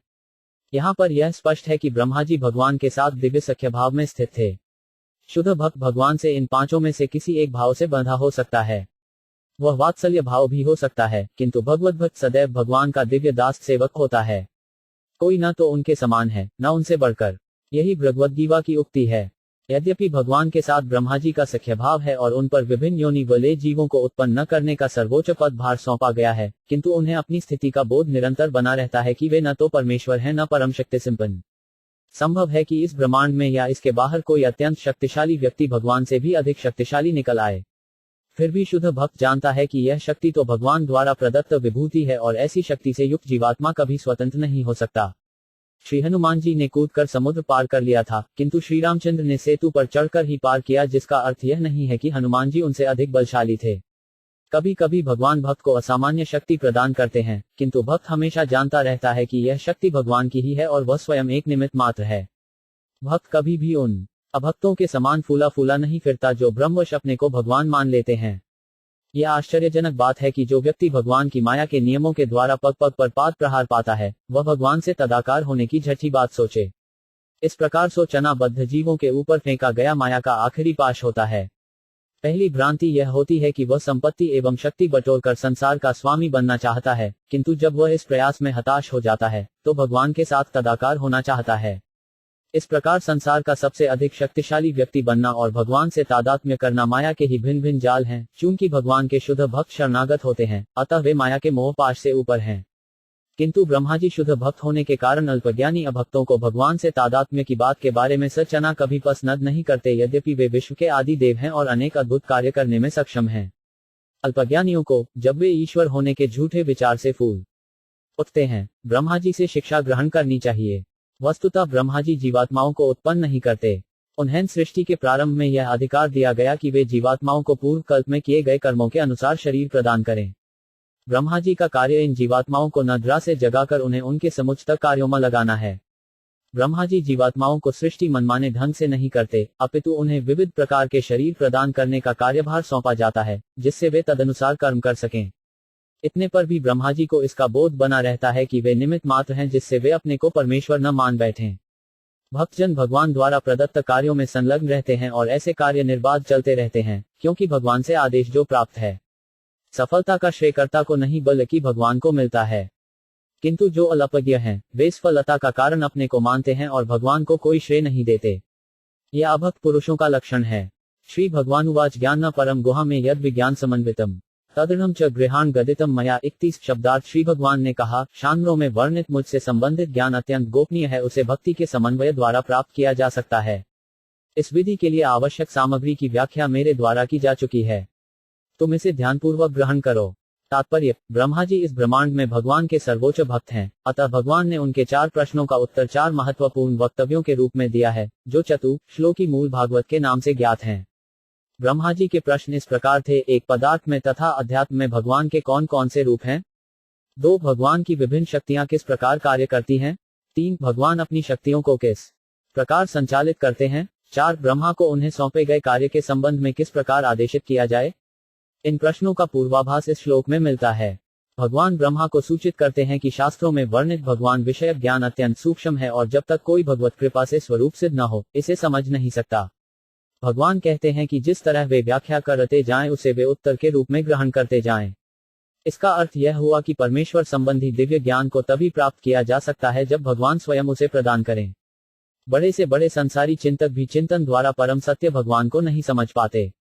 चिंतन से निर्गुण ब्रह्म का साक्षात्कार तो हो सकता है, किंतु वस्तुत पूर्ण दिव्य ज्ञान तो निर्गुण ब्रह्म के ज्ञान के परे है। इसीलिए इसे परम गुह्य ज्ञान कहा गया है। अनेक मुक्त जीवों में से बिरला ही भगवान को जान पाने का अधिकारी होता है। भगवद गीता में भी स्वयं भगवान ने कहा है कि लाखों में से कोई एक मनुष्य सिद्धि प्राप्ति के लिए प्रयत्न करता है और अनेक मुक्त जीवों में से कोई एक ही उन्हें जान पाता है। अतः केवल भक्ति द्वारा ही भगवान को जाना जा सकता है। रहस्यम का अर्थ है भगवत भक्ति। श्री कृष्ण ने अर्जुन को भगवद गीता का उपदेश इसीलिए दिया क्योंकि अर्जुन उनका भक्त तथा मित्र था। ऐसी योग्यता के बिना भगवद गीता के रहस्य को नहीं समझा जा सकता। अतः जब तक कोई भक्त बनकर भक्तिमय सेवा नहीं करने लगता, तब तक वह श्री भगवान को समझ नहीं पाता। यह रहस्य ईश्वर प्रेम है। श्री भगवान को जानने का रहस्य इस योग्यता में निहित है। ईश्वर के दिव्य प्रेम को प्राप्त करने के लिए भक्ति संबंधी विधि विधानों का पालन आवश्यक है। इन विधि विधानों को विधि भक्ति कहा जाता है और नवदीक्षित भक्त अपनी वर्तमान इंद्रियों से इनका पालन कर सकता है। ऐसे विधि विधान मुख्यतः भगवान की महिमा के श्रवण तथा कीर्तन पर आधारित हैं, जिनका पालन भक्तों की संगति द्वारा ही संभव है। फलत भगवान श्री चैतन्य महाप्रभु ने भगवान की भक्ति में पूर्णता पाने के लिए 5 मुख्य नियमों की संस्तुति की है। पहला है भक्तों की संगति श्रवण, दूसरा भगवान की महिमा का कीर्तन, तीसरा है शुद्ध भक्त से श्रीमद् भागवत सुनना, चौथा भगवान से संबंधित किसी पवित्र स्थान में वास करना तथा पांचवा है भक्ति सहित भगवान के श्री विग्रह को पूजना। ऐसे विधि विधान भक्तिमय सेवा के अंग स्वरूप हैं। अतः ब्रह्मा जी की प्रार्थना के अनुसार भगवान इन चारों प्रश्नों तथा इनके अंगभूत प्रश्नों के विषय में अपनी व्याख्या प्रस्तुत करेंगे।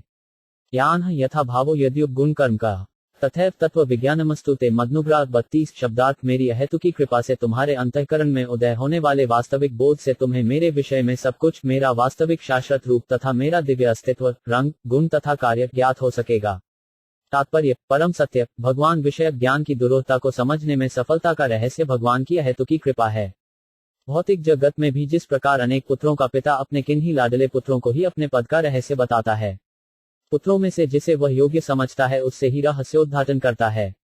समाज में महत्वपूर्ण मनुष्य अपनी दयालुता के द्वारा जाना जाता है। इसी प्रकार भगवान को जानने के लिए मनुष्य को उनका अत्यंत लाडला होना चाहिए। भगवान असीम है, कोई भी उन्हें पूरी तरह नहीं जान सकता। केवल भगवान के प्रति प्रेमाभक्ति की उन्नति के सहारे ही भगवान को जानने के लिए प्रिय पात्र बना जा सकता है। यहाँ हम देखते हैं कि भगवान ब्रह्मा जी पर अत्यंत प्रसन्न हैं, अतः वे उन्हें अपनी अहेतु की कृपा प्रदान करते हैं, जिससे वे भगवान का वास्तविक बोध प्राप्त कर सकें। वेदों में भी कहा गया है कि कोई मनुष्य केवल सांसारिक शिक्षा या बौद्धिक अभ्यास से परम सत्य परमेश्वर को नहीं जान सकता। प्रामाणिक गुरु तथा भगवान में अटल विश्वास होने पर ही परम सत्य परमेश्वर को जाना जा सकता है। ऐसा श्रद्धालु व्यक्ति भले ही सांसारिक दृष्टि से अशिक्षित क्यों न हो, भगवत कृपा से भगवान का स्वत जान सकता है। भगवद गीता में भी कहा गया है कि यह भगवान पर निर्भर करता है कि वे किसके समक्ष प्रकट हों और किसके समक्ष नहीं। वे अपनी योगमाया शक्ति से अपने को अश्रद्धालुओं से छिपा कर रखते हैं। जो श्रद्धालु हैं उनके समक्ष भगवान अपना रूप, गुण तथा लीलाएं प्रकट करते हैं। भगवान निर्विशेष नहीं है जैसा कि निर्विशेषतादी सोचते हैं, किंतु उनका वह रूप नहीं होता जिसका हमें अनुभव प्राप्त है। वे अपने भक्तों के समक्ष अपना रूप, यहाँ तक कि अपनी प्रमाप भी प्रकट करते हैं और यावान का यही अर्थ है, जैसा कि श्रीमद् भगवत के महान पंडित श्री जीव गोस्वामी ने बताया है। भगवान अपने अस्तित्व की दिव्य प्रकृति को उद्घाटित करते हैं। संसारी विवादक भगवान के रूप की संसारी अवधारणा बनाते हैं। शास्त्रों में बताया गया है कि भगवान का कोई संसारी रूप नहीं है, अतः जो अल्पज्ञानी हैं, वे इस निष्कर्ष पर पहुंचते हैं कि भगवान निराकार निर्विशेष हैं। वे संसारी तथा आध्यात्मिक रूप में अंतर नहीं कर पाते। उनके अनुसार जिसका भौतिक रूप नहीं है, वह निर्विशेष होगा। यह निष्कर्ष भी संसारी है, क्योंकि रूपहीनता रूप की विपरीत अवधारणा है। संसारी अवधारणा को नकारने से दिव्य स्वरूप स्थापित नहीं होता। ब्रह्म संहिता में कहा गया है कि भगवान का दिव्य रूप होता है और वे अपनी इंद्रियों में से किसी भी इंद्रिय का उपयोग किसी भी कार्य के लिए कर सकते हैं। उदाहरणार्थ, वे अपने नेत्रों से भोजन कर सकते हैं और अपने पांव से देख सकते हैं। रूप की संसारी धारणा में कोई न तो आंख से खा सकता है, न ही पांव से देख सकता है। संसारी शरीर तथा सच्चिदानंद के दिव्य शरीर में यही अंतर है।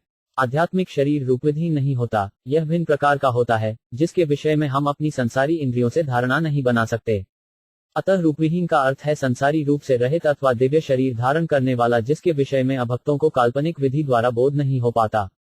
भगवान अपने भक्तों के समक्ष अनंत प्रकार के दिव्य शरीर प्रकट करते रहते हैं, जो एक दूसरे के समान होते हुए भी स्वरूपों में भिन्न होते हैं। भगवान के कुछ दिव्य शरीर श्यामवर्ण होते हैं, तो कुछ श्वेत वर्ण, कुछ लाल लाल होते हैं, तो कुछ पीत वर्ण, कुछ चतुर्भुजी होते हैं, तो कुछ दो भुजाओं से युक्त, इनमें से कुछ मछली को तरह होते हैं, तो कुछ सिंह के समान। भगवान के ये विभिन्न दिव्य रूप भगवत कृपा से ही भक्त के समक्ष प्रकट होते हैं और इस प्रकार निर्विशेषवादियों के ये झूठे तर्क की भगवान के रूप नहीं होता, भगवत भक्तों को नहीं भाते, भले ही वे भक्त भक्ति में बहुत बड़े चढ़े न हों। भगवान में अनगिनत दिव्य गुण पाए जाते हैं।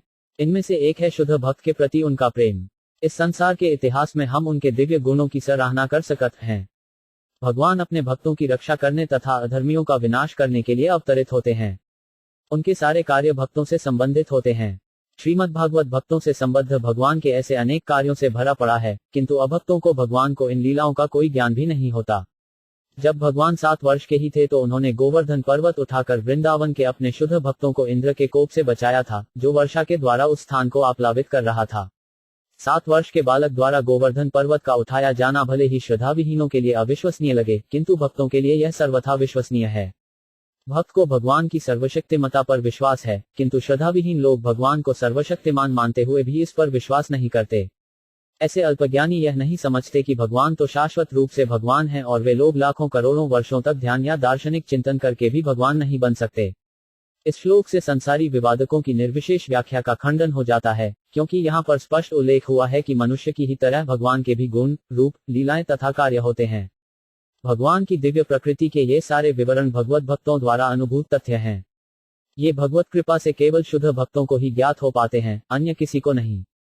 अमेरवास्मय अग्रे नान्यत परम पश्चात हम यत्तच्यो 5 वशिष्येत्सो 5 स्मय हम 33 शब्दार्थ है ब्रह्मा, वह मैं ही हूँ जो सृष्टि के पूर्व विद्यमान था, जब मेरे अतिरिक्त कुछ भी नहीं था।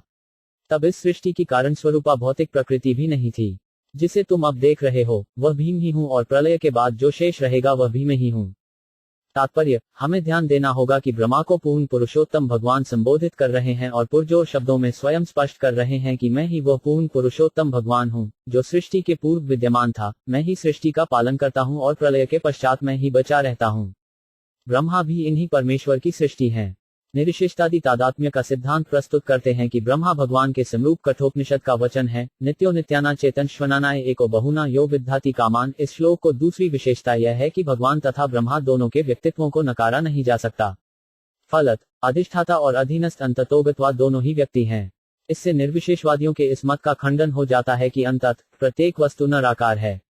अल्पज्ञ निर्विशेषवादियों द्वारा बहुसमर्थित निर्विशेष रूप का खंडन इसलिए हो जाता है कि प्रधान मैं परम सत्य है और वह व्यक्ति है। ब्रह्मा जो अधीनस्थ मैं है वह भी व्यक्ति है, किंतु भगवान नहीं है। आध्यात्मिक मनोविज्ञान स्व का बोध अपने आप को परम सत्य मानने में भले ही सुविधा प्रदान करने वाला हो, किंतु प्रधान तथा अशित में अंतर सदैव रहत है, जिसकी ओर इस श्लोक में स्पष्ट इंगित है और जिसका निर्विशेषवादी अत्यधिक दुरुपयोग करते हैं। ब्रह्मा अपने समक्ष अपने अधिष्ठाता स्वामी को देख रहे हैं, जो सृष्टि की प्रलय के बाद भी दिव्य रूप में विद्यमान रहते हैं। ब्रह्मा ने जिस रूप का दर्शन किया वह सृष्टि के पहले भी विद्यमान था। संसार में जो कुछ भी दिख रहा है वह भी भगवान की शक्ति का विस्तार है और भगवान की शक्ति के प्रदर्शन के अंत में जो कुछ बचता है वह भी पूर्ण पुरुषोत्तम भगवान है। अतः भगवान का रूप, सृष्टि, पालन तथा संहार इन सभी परिस्थितियों में बना रहता है। वैदिक स्तोत्रों में इस कथन की पुष्टि हुई है, वासुदेवो वा इदम अग्र आसीन न ब्रह्मा न च शंकर एको नारायण आसीनु न ब्रह्मा निशान आदि। सृष्टि के पूर्व वासुदेव के अतिरिक्त कुछ नहीं था, न तो ब्रह्मा थे न शंकर, केवल नारायण थे, कोई दूसरा नहीं, न ब्रह्मा न ईशान। श्रीपाद शंकराचार्य ने भी भगवद गीता के भाष्य में इसकी पुष्टि की है कि नारायण समस्त सृष्टि से परे हैं और समग्र सृष्टि अव्यक्त का फल है। अतः तथा सूक्ष्म में सदैव अंतर रहता है, भले ही दोनों एक समान गुण वाले कईयों न हो। इस कथन की तीसरी विशेषता यह है कि भगवान परम सत्य हैं। श्री भगवान तथा उनके धाम की पहले ही व्याख्या की जा चुकी है। भगवान का धाम शून्य रिक्त नहीं है जैसा कि निर्विशेषवादी बताते हैं। वैकुंठ लोक विविधता से पूर्ण है, उसमें 4 भुजाओं वाले निवासी भी हैं जिनके पास विपुल वैभव है और महापुरुषों के पास विमान तथा अन्य सुविधाजनक साधन तक उपलब्ध है। अतः श्री भगवान सृष्टि के पूर्व भी स्थित रहते हैं और वे वैकुंठ लोक में समस्त दिव्य विविधता के साथ रहते हैं। भगवद गीता में भी इन वैकुंठ लोकों को सनातन बताया गया है। ये इस विश्व के संहार के पश्चात भी नष्ट नहीं होते। ये दिव्य लोक पूरी तरह से भिन्न प्रकृति के हैं, उन पर सृष्टि, पालन तथा संहार के नियम लागू नहीं होते। भगवान के अस्तित्व से वैकुंठ लोकों का अस्तित्व सिद्ध होता है, जिस प्रकार राजा से राज्य का अस्तित्व सिद्ध होता है। श्रीमद्भागवत तथा अन्य शास्त्रों में विभिन्न स्थलों पर भगवान के अस्तित्व का उल्लेख मिलता है। उदाहरणार्थ, श्रीमद्भागवत 2.810 में महाराज परीक्षित प्रश्न करते हैं, सचापि यत्र पुरुषों विश्वस्थित्युद्भवाप्ययः मुख्यचात्ममायायायेष शेते सर्वगहमाश, यह जो भगवान सृष्टि, पालन तथा संहार के कारण स्वरूप हैं, जो माया के प्रभाव से सदैव मुक्त रहते हैं और उसके नियंता हैं, वे किस प्रकार प्रत्येक मनुष्य के हृदय में स्थित रहते हैं। इसी प्रकार विदुर का भी प्रश्न है, तत्वाना भगवंस्तेषां कतिधा प्रतिस्क्रम तत्रेम का उपासीरन का उस्विद्नुशेते भागवत 3:7-37। श्रीधर स्वामी ने अपनी टिप्पणियों में इसकी व्याख्या इस प्रकार की है, सृष्टि के प्रलय के समय शेषशायी भगवान की सेवा कौन करता है। इसका अर्थ यह हुआ कि भगवान अपने नाम, यश, गुण तथा सामग्री सहित शाश्वत रूप से विद्यमान है। इसी की पुष्टि स्कंद पुराण के काशी खंड में शुभचरित के प्रसंग में हुई है। न च्यवंते छपि यद्भक्ता महत्या प्रलयपदी अतो 5 च्यवि उखिले लोकैः स एक सर्वगोव्य। यह भगवान की बात तो और यहाँ तक कि भगवान के भक्तों का भी संसार के पूर्ण प्रलय के समय विनष्ट नहीं होता। भगवान परिवर्तन की तीनों अवस्थाओं में सर्वदा विद्यमान रहते हैं। निर्विशेषवादी परमेश्वर पर कर्मरहित होने का आरोप लगाते हैं, किंतु ब्रह्मा तथा पूर्ण पुरुषोत्तम भगवान की इस वार्ता में भगवान को रूप तथा गुण से युक्त होने के साथ ही साथ कर्मों से युक्त बताया गया है। सृष्टि के पालन के समय ब्रह्मा तथा अन्य देवताओं के कार्यों को भी भगवान के कार्य ही समझना होगा। भले ही राजा या राज्य का कार्यकारी अध्यक्ष सरकारी कार्यालयों में दिखाई न दे और वह राजसी विलास में लगा हो, तो भी यह समझा जाता है कि जो कुछ भी हो रहा है वह उसी के निर्देशन तथा आदेश के अनुसार हो रहा है। भगवान कभी भी रूपहीन नहीं होते। भौतिक जगत में वह अल्पज्ञों को भले ही साकार रूप में न दिखे जिससे उसे रूपहीन कह लिया जाए, किंतु वे अपने धाम वैकुंठ लोक में तथा अपने विभिन्न अवतारों में अन्य विभिन्न लोकों में नित्य रूप में सदैव रहते हैं। इस प्रसंग में सूर्य का उदाहरण अत्यंत उपयुक्त होगा। रात्रि के समय भले ही मनुष्यों को अंधेरे में सूर्य न दिखे, किंतु जब सूर्योदय हो जाता है तो वह दिखता है। यदि पृथ्वी के किसी एक भूभाग पर सूर्य दृष्टिगोचर नहीं होता तो इसका अर्थ यह तो नहीं है कि सूर्य का कोई रूप नहीं है। बृहदारण्यक उपनिषद 1.41 में एक मंत्र है, आत्मवेद अग्रासीत पुरुषवेद। इससे पुरुष अवतार के भी पूर्व पूर्ण पुरुषोत्तम भगवान कृष्ण की उपस्थिति सूचित होती है। भगवद गीता 15.18 में कहा गया है कि भगवान श्री कृष्ण पुरुषोत्तम हैं, क्योंकि वे परम पुरुष हैं। पुरुष अक्षर तथा पुरुष क्षर से भी परे हैं। अक्षर पुरुष या महाविष्णु प्रकृति पर दृष्टिपात करते हैं, किंतु पुरुषोत्तम तो उनसे भी पहले से विद्यमान थे। अतः बृहदण्यक उपनिषद से भगवद गीता के इस कथन की पुष्टि होती है कि श्री कृष्ण ही परम पुरुष पुरुषोत्तम हैं। कुछ वेदों में यह भी कहा गया है कि प्रारंभ में केवल निर्गुण ब्रह्म था, किंतु इस श्लोक के अनुसार निर्गुण ब्रह्म को, जो परमेश्वर के रूप की चमचमाती दीप्ति है, कारण स्वरूप कहा जा सकता है, क्योंकि समस्त कारणों के कारण तो पूर्ण पुरुषोत्तम भगवान है। भगवान का निर्गुण रूप भौतिक जगत में इसीलिए विद्यमान है क्योंकि भौतिक नेत्रों या इंद्रियों से भगवान को देखा नहीं जा सकता।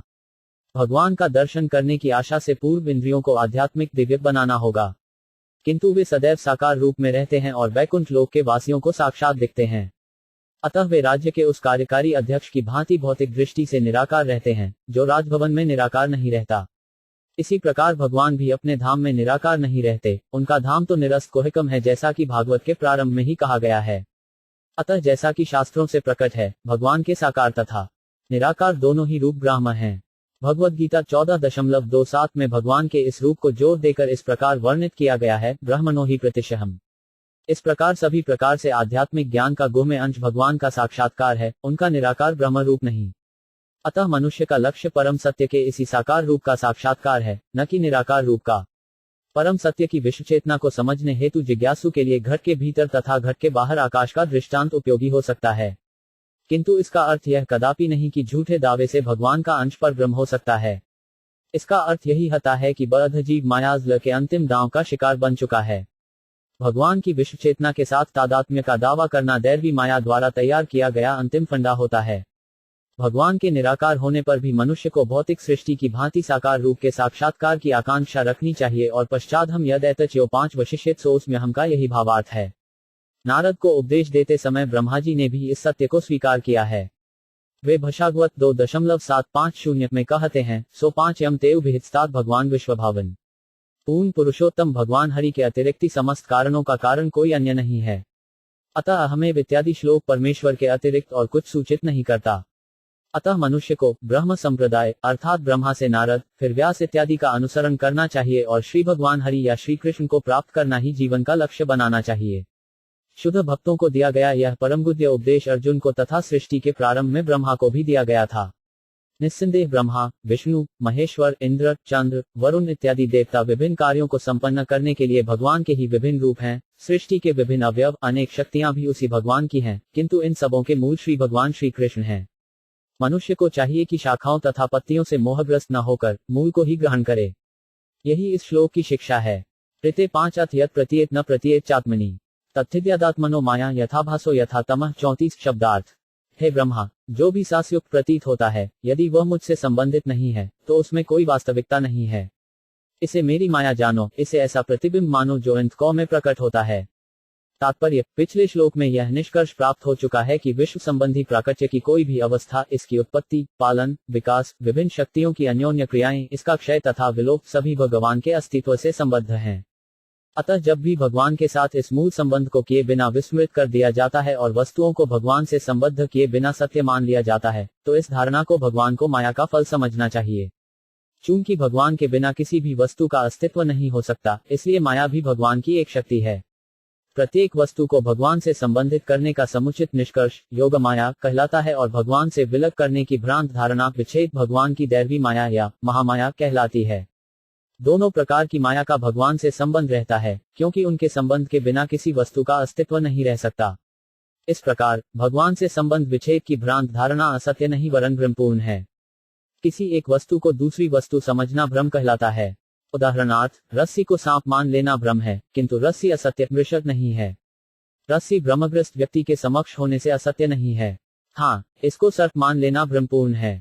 अतः भौतिक अस्तित्व के विषय में भ्रांत धारणा भगवान की शक्ति से त्यक्त हो चुकने पर भ्रम है, किंतु असत्य नहीं है। यह भ्रांत धारणा ही अविद्या के अंधकार में सत्य का प्रतिबिंब छाया कहलाती है।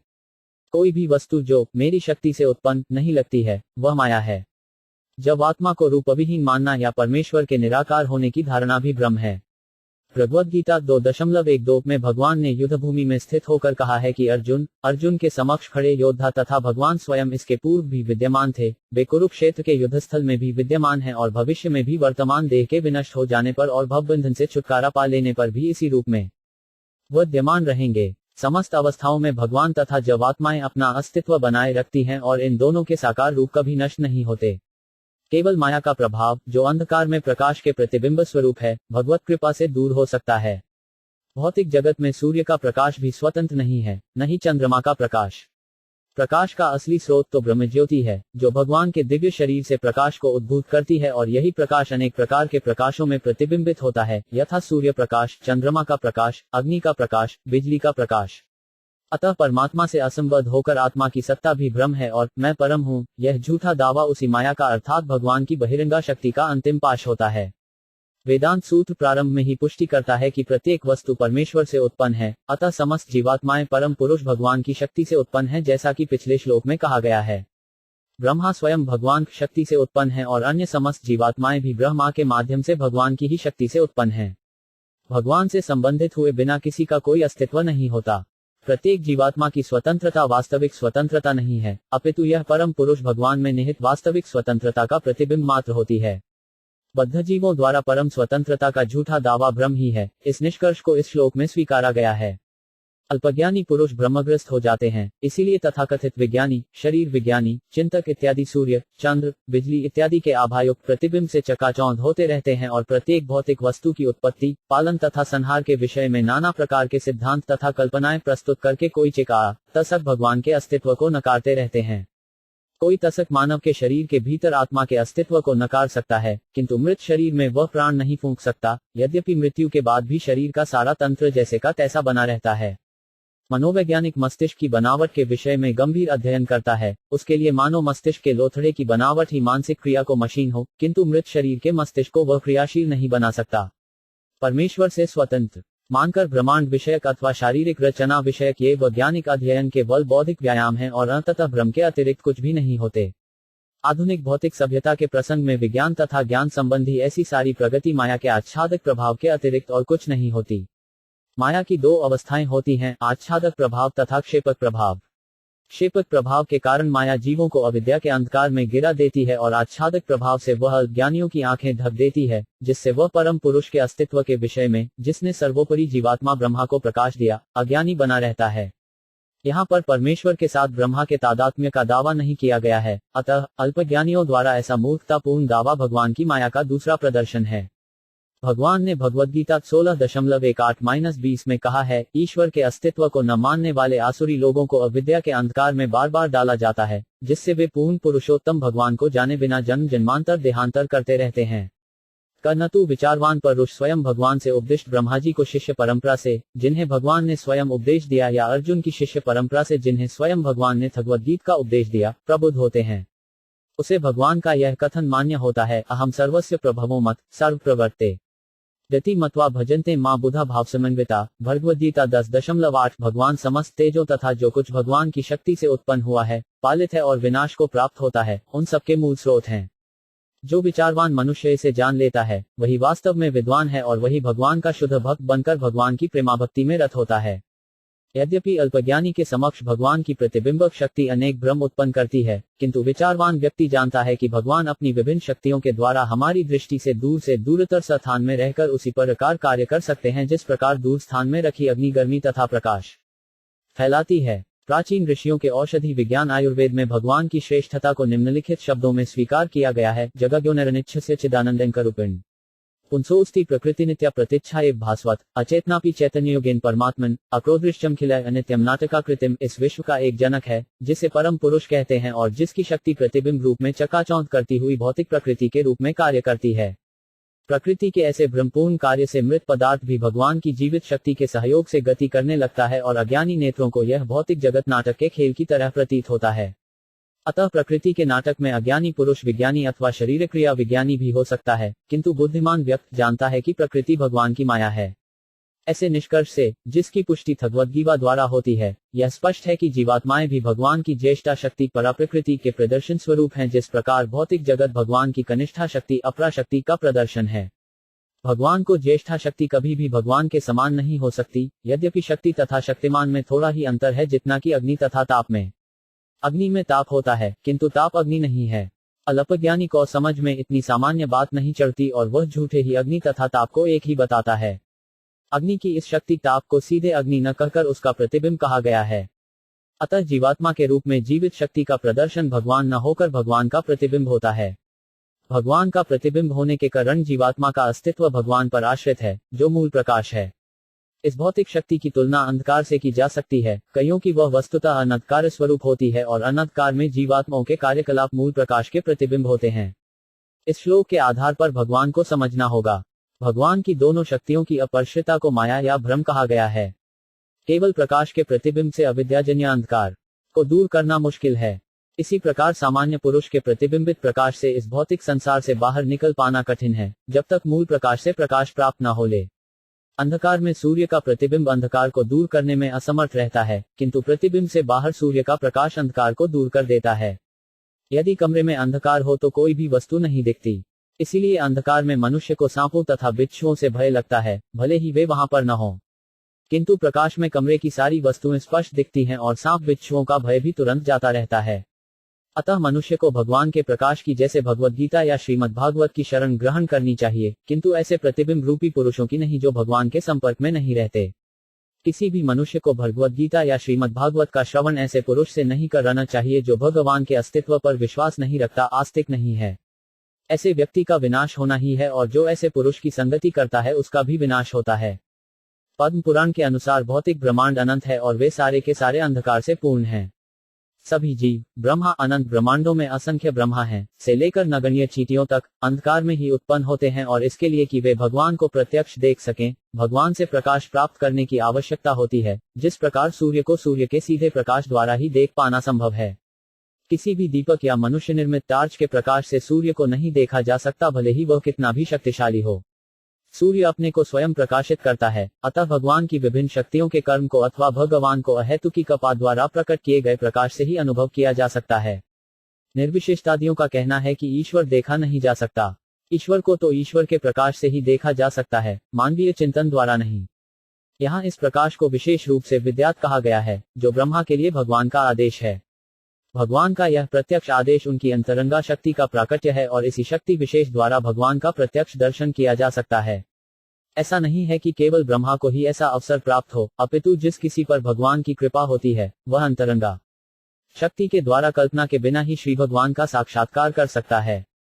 यथा महांति भूतानि भूतेष्वचावचेष्वनु प्रविष्टान्य प्रविष्टानि तथा तेषु न तेष्वहम 35 शब्दार्थ है ब्रह्मा, तुम यह जान लो कि ब्रह्मांड के सारे तत्व विश्व में प्रवेश करते हुए भी प्रवेश नहीं करते हैं। उसी प्रकार मैं उत्पन्न की गई प्रत्येक वस्तु में स्थित रहते हुए भी साथ ही साथ प्रत्येक वस्तु से पृथक रहता हूँ। तात्पर्य, भौतिक सृष्टि के महान तत्व अर्थात शक्ति, जल, पावक, समीर तथा गगन समस्त प्रकट वस्तुओं, चाहे समुद्र हो या पर्वत अथवा जलचर, पौधे, सरीसृप, पक्षी, पशु, मनुष्य, देवता अथवा जिनका भी अस्तित्व है, उनके शरीर में प्रवेश करते हैं, किंतु साथ ही साथ वे उनसे पृथक भी स्थित रहते हैं। चेतना के विकसित होने पर मनुष्य शरीर क्रिया तथा भौतिक विज्ञान का अध्ययन कर सकता है, किंतु ऐसे विज्ञानों के मूल सिद्धांत भौतिक तत्वों के अतिरिक्त कुछ भी नहीं है। चाहे मनुष्य का शरीर हो या पर्वत हो, चाहे ब्रह्मा समेत देवताओं का शरीर हो, वे सभी एक से तत्वों क्षिति, जल इत्यादि से बने और उसी के साथ ही ये तत्व शरीर से बाहर भी हैं। पहले तत्वों की उत्पत्ति हुई, अतः वे शरीर में बाद में प्रविष्ट हुए, किंतु दोनों ही दशाओं में वे विश्व में प्रविष्ट हुए और नहीं भी प्रविष्ट हुए। इसी प्रकार परमेश्वर अपनी विभिन्न शक्तियों, अंतरंगा तथा बहिरंगा सहित इस ब्रह्मांड को प्रत्येक वस्तु के भीतर स्थित हैं और उसी के साथ साथ वे प्रत्येक वस्तु को बाहर वैकुंठ लोक में स्थित रहते हैं, जैसा कि पहले कहा जा चुका है। ब्रह्म संहिता 5.37 में इसका वर्णन अति सुंदर ढंग से इस प्रकार मिलता है। आनंद तिन्मयस प्रतिथविताधिय वाभिर एव निगृपतया कलाभि गोलोक एव निवसत्यखिलात्मा भूतों गोविंदमादिशुरुषल तमहा भजामी। मैं उन आदि श्री भगवान गोविंद की पूजा करता हूँ जो अपनी सच्चिदानंद रूप अंतरंगा शक्ति के विस्तार से स्व तथा अंशों का सुख उठाते हैं और साथ ही वे सृष्टि के कण कण में भी व्याप्त रहते हैं। उसी ब्रह्म संहिता 5.35 में उनके अंशों के इस विस्तार का और भी ठीक तरह से वर्णन हुआ है। यथा एको 5 प्यसों रचयतु जगदंड कोटि यच्छक्तिस्ति जगदंचया यदंत अंडांतरस्थ परमाणुच्छत्रस्थ गोविंदमादिरुषल तमहा भजामी। मैं उन आदि श्री भगवान गोविंद की पूजा करता हूँ जो अपने एक अंश के द्वारा प्रत्येक ब्रह्मांड तथा प्रत्येक परमाणु में प्रविष्ट होते हैं और इस प्रकार समग्र सृष्टि भर में अपनी अनंत शक्ति का असीम प्राकट्य करते हैं। निर्विशेषवादी कल्पना कर सकते हैं और चाहें तो देख सकते हैं कि परब्रह्म सर्वव्यापी हैं। इस प्रकार वे इस निष्कर्ष पर पहुंच जाते हैं कि उनके साकार होने की कोई संभावना नहीं है। यही भगवान के दिव्य ज्ञान का रहस्य है। यह रहस्य भगवान का दिव्य प्रेम है और जो भी भगवान के ऐसे दिव्य प्रेम से पूरित होता है वही प्रत्येक परमाणु तथा जड़ एवं चेतन पदार्थ में भगवान के दर्शन कर सकता है। साथ ही वह भगवान को उनके धाम गोलोक में अपने नित्य पार्षदों के साथ, जो उनके ही विस्तार हैं, नित्य लीला करते देख सकता है। यही दृष्टि आध्यात्मिक ज्ञान का वास्तविक रहस्य है। जैसा कि भगवान ने प्रारंभ में कहा है, स रहस्य तद्गणना, यह रहस्य परमेश्वर के ज्ञान का परम गुह्य भाग है और इसे चिंतक बौद्धिक व्यायाम द्वारा कभी भी प्राप्त नहीं कर सकते। यह रहस्य ब्रह्म संहिता 5.38 में ब्रह्मा जी द्वारा बताई निम्नलिखित विधि से प्रकाश में आता है। शक्ति 3 लो 20 चनन प्रेमांजन श्रुत भक्ति विलोचनेन संत सदैव हृदयेषु विलोक्यन्ति ये श्याम सुंदरम सच्चिय गुण स्वरूप गोविंदमादि पुरुषल तमः भजामी। मैं उन आदि श्री भगवान गोविंद की पूजा करता हूँ जिनका दर्शन शुद्ध भक्त अपनी आंखों में भगवत प्रेम रूपी अज्ञान लगाकर सदैव अपने हृदयों के भीतर करते हैं। यह गोविंद समस्त दिव्य गुणों से पूर्ण श्याम सुंदर स्वरूप हैं। अतः पूर्ण पुरुषोत्तम भगवान प्रत्येक परमाणु में स्थित होकर भी शुष्क चिंतकों के लिए अदृश्य बने रहते हैं, तो भी शुद्ध भक्तों के नेत्रों के समक्ष सारा रहस्य खुल जाता है, क्योंकि उनमें प्रेमांजन जो लगा रहता है। यह भगवत प्रेम भगवान की प्रेमाभक्ति की साधना से ही प्राप्त हो सकता है और किसी तरह नहीं। भक्त की दृष्टि सामान्य नहीं होती, वह भक्तिमय सेवा के द्वारा परिष्कृत हो जाती है। दूसरे शब्दों में, जिस प्रकार ब्रह्मांड के सारे तत्व बाहर तथा भीतर हैं, उसी तरह भगवान के नाम, रूप, गुण, लीलाएं, पार्षद आदि जिस तरह उनका शास्त्रों में वर्णन है या भौतिक संसार से परे वे वैकुंठ लोक में दिखते हैं, ये सभी भक्त के हृदय में उसी प्रकार दिखते हैं जैसे टेलीविजन में वस्तुएं दिखती हैं। अल्पज्ञानी पुरुष इसे नहीं समझ पाता, यद्यपि वह भौतिक विज्ञान के अंतर्गत टेलीविजन द्वारा दूर दूर को वस्तुएं देख सकता है। वस्तुतः आध्यात्मिक दृष्टि से उन्नत हुआ व्यक्ति अपने हृदय में भगवान के धाम का टेलीविजन प्रतिबिंब सदैव प्राप्त कर सकता है। भगवान ज्ञान का यही रहस्य है।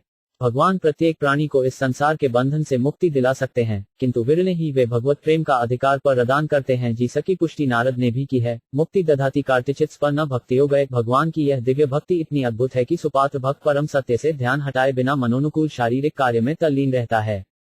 इस प्रकार भक्त के हृदय में भगवत प्रेम का उदय एक महान रहस्य है।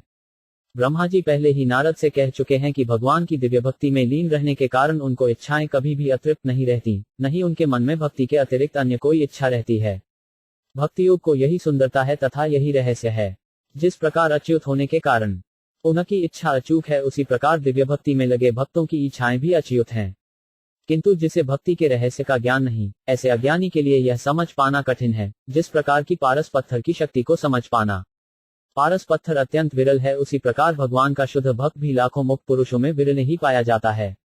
कोटिश्वपी महामुने, ज्ञान के द्वारा जितनी भी सिद्धियां प्राप्त की जा सकती हैं, उनमें से भक्ति में योग सिद्धि सर्वोच्च और सर्वाधिक गुह्य सिद्धि है, यहाँ तक कि योगाध्यास से प्राप्त होने वाली अष्ट सिद्धियों में से भी अधिक गुप्त। अतः भगवान ने भगवद गीता 18.64 में अर्जुन को इस भक्ति योग का उपदेश दिया है। सर्वगहितमं भूयः शृणु में परम उचच, भगवद गीता में सब गोपनीयों में भी गोपनीय मेरे परम सार वचन को फिर से सुन। इसी वचन की पुष्टि ब्रह्मा जी द्वारा नारद को कहे गए शब्दों से होती है। इद भागवत नाम यन में भगवतोदितम संग्रहों वे विभूतिना त्वमेद विपुलीकुरु। ब्रह्मा जी ने नारद से कहा, मैंने भागवत के विषय में तुमसे जो कुछ कहा है वही मुझसे पूर्ण पुरुषोत्तम भगवान ने कहा था, और मैं तुम्हें परामर्श दे रहा हूँ जिससे तुम इन कथाओं का उत्तम ढंग से विस्तार कर दो, जिससे लोग भगवान की दिव्य प्रेमाक्ति से गुह्य भक्तियों को सरलता से समझ सकें। यहाँ यह भी ध्यान देने की बात है कि ब्रह्मा को भक्तियोग का रहस्य भगवान ने स्वयं बतलाया था। ब्रह्मा ने उस रहस्य को नारद को, नारद ने उसे व्यास को, और व्यास ने शुकदेव गोस्वामी को समझाया, और यही ज्ञान शुद्ध शिष्य परंपरा से अब तक चला आ रहा है। यदि कोई इतना भाग्यशाली हो कि उसे शिष्य परंपरा का यह ज्ञान प्राप्त हो सके, तो वह भगवान के रहस्य तथा उनके शब्द अवतार श्रीमद् भागवत के रहस्य को समझ सकता है। अतावदेव जिज्ञास्यम तत्व जिज्ञासुनात्मन अन्वे व्यतिरिकाभ्यां यत् स्यात् सर्वत्र सवंडा 36 शब्दार्थ।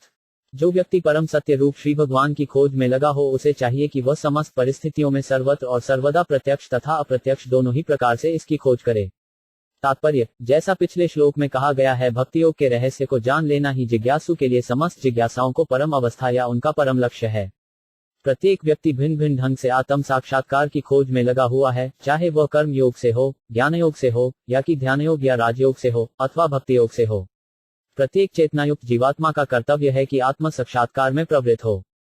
जो चेतना में उन्नत है, वह निश्चय ही आत्मा के विषय में, विश्व के विषय में तथा जीवन के समस्त क्षेत्रों के विषय में, यथा सामाजिक, राजनीतिक, आर्थिक, सांस्कृतिक, धार्मिक, आचार संबंधी विषयों तथा उनकी विविध शाखाओं के विषय में जिज्ञासा करता है। किंतु यहाँ पर तो ऐसी समस्त जिज्ञासाओं के लक्ष्य को बताया गया है। वेदांत सूत्र दर्शन जीवन विषयक इसी जिज्ञासा से प्रारंभ होता है, और थरागवत ऐसी समस्त जिज्ञासाओं का इस बिंदु तक अथवा समस्त जिज्ञासाओं के रहस्य का उत्तर देता है। ब्रह्मा जी चाहते थे कि भगवान उन्हें पूरी तरह शिक्षित कर दें, और यहाँ पर भगवान द्वारा दिया गया उत्तर 4 संक्षिप्त एलोकों में हमें श्लोक से लेकर अतावदेव तक है। यही आत्म साक्षात्कार विधियों का समापन है। अंधकार में चकाचौंध से मोहग्रस्त होने के कारण मनुष्य यह नहीं जान पाते कि जीवन का चरम लक्ष्य श्री भगवान विष्णु है। फलस्वरूप प्रत्येक प्राणी अनियंत्रित इंद्रियों द्वारा घुमाया फिराया जाकर इस संसार के गहनतम अंधकार में धंसता जाता है। समग्र भौतिक संसार इंद्रिय तृप्ति, मुख्यतया कामवासना पर आधारित कामनाओं के कारण उत्पन्न हुआ है। फलस्वरूप ज्ञान की समस्त प्रगति के बावजूद समस्त जीवों का अंतिम लक्ष्य इंद्रिय तृप्ति ही रहता है। किंतु यहाँ पर वास्तविक जीवन लक्ष्य बताया गया है, जिसे भक्तियोग के ज्ञान में दक्ष प्रामाणिक गुरु या जीवित भागवत जीवन के जीवन पुरुष समक्ष जिज्ञासा करके जानना चाहे। प्रत्येक व्यक्ति अनेक प्रकार की धर्म संबंधी जिज्ञासाओं में लगा हुआ है, किंतु श्रीमद् भागवत आत्म साक्षात्कार के समस्त जिज्ञासुओं को उत्तर प्रदान करने वाला है। जीवन का यह परम लक्ष्य कठोर परिश्रम अथवा लगन के बिना नहीं खोजा जा सकता। जो व्यक्ति ऐसी सच्ची जिज्ञासाओं से प्रेरित होता हो, उसे चाहिए कि ब्रह्मा जी की शिष्य परंपरा के प्रामाणिक गुरु से पूछे। यही इस श्लोक में निर्देशित है। चूंकि भगवान ने इस रहस्य को ब्रह्मा जी के समक्ष प्रकट किया था, अतः आत्म साक्षात्कार संबंधी सारी जिज्ञासाएं ऐसे गुरु के समक्ष प्रकट की जानी चाहिए, जो शिष्य परंपरा से मान्य भगवान का सीधा प्रतिनिधि हो। ऐसा प्रामाणिक गुरु शास्त्रों के प्रमाण के आधार पर प्रत्यक्ष तथा अप्रत्यक्ष रूप से सारी बात को स्पष्ट करने में समर्थ होता है। यद्यपि प्रत्येक व्यक्ति को छूट है कि वह इस संबंध में शास्त्रों का अवलोकन करे, किंतु फिर भी उसे प्रामाणिक गुरु के पथ प्रदर्शन की आवश्यकता पड़ती है। इस श्लोक में यही आदेश है। प्रामाणिक गुरु भगवान का सबसे अधिक विश्वास पात्र प्रतिनिधि होता है, अतः मनुष्य को चाहिए कि गुरु से उसी भाव से आदेश प्राप्त करे जिस प्रकार ब्रह्मा जी ने भगवान श्री कृष्ण से प्राप्त किया था। उपशिष्य परंपरा में प्रामाणिक गुरु कभी भी अपने को भगवान नहीं कहता, यद्यपि ऐसा गुरु भगवान से भी बड़ा होता है, क्योंकि वह अपने व्यक्तिगत अनुभव से भगवान को दूसरों को सौंप सकता है।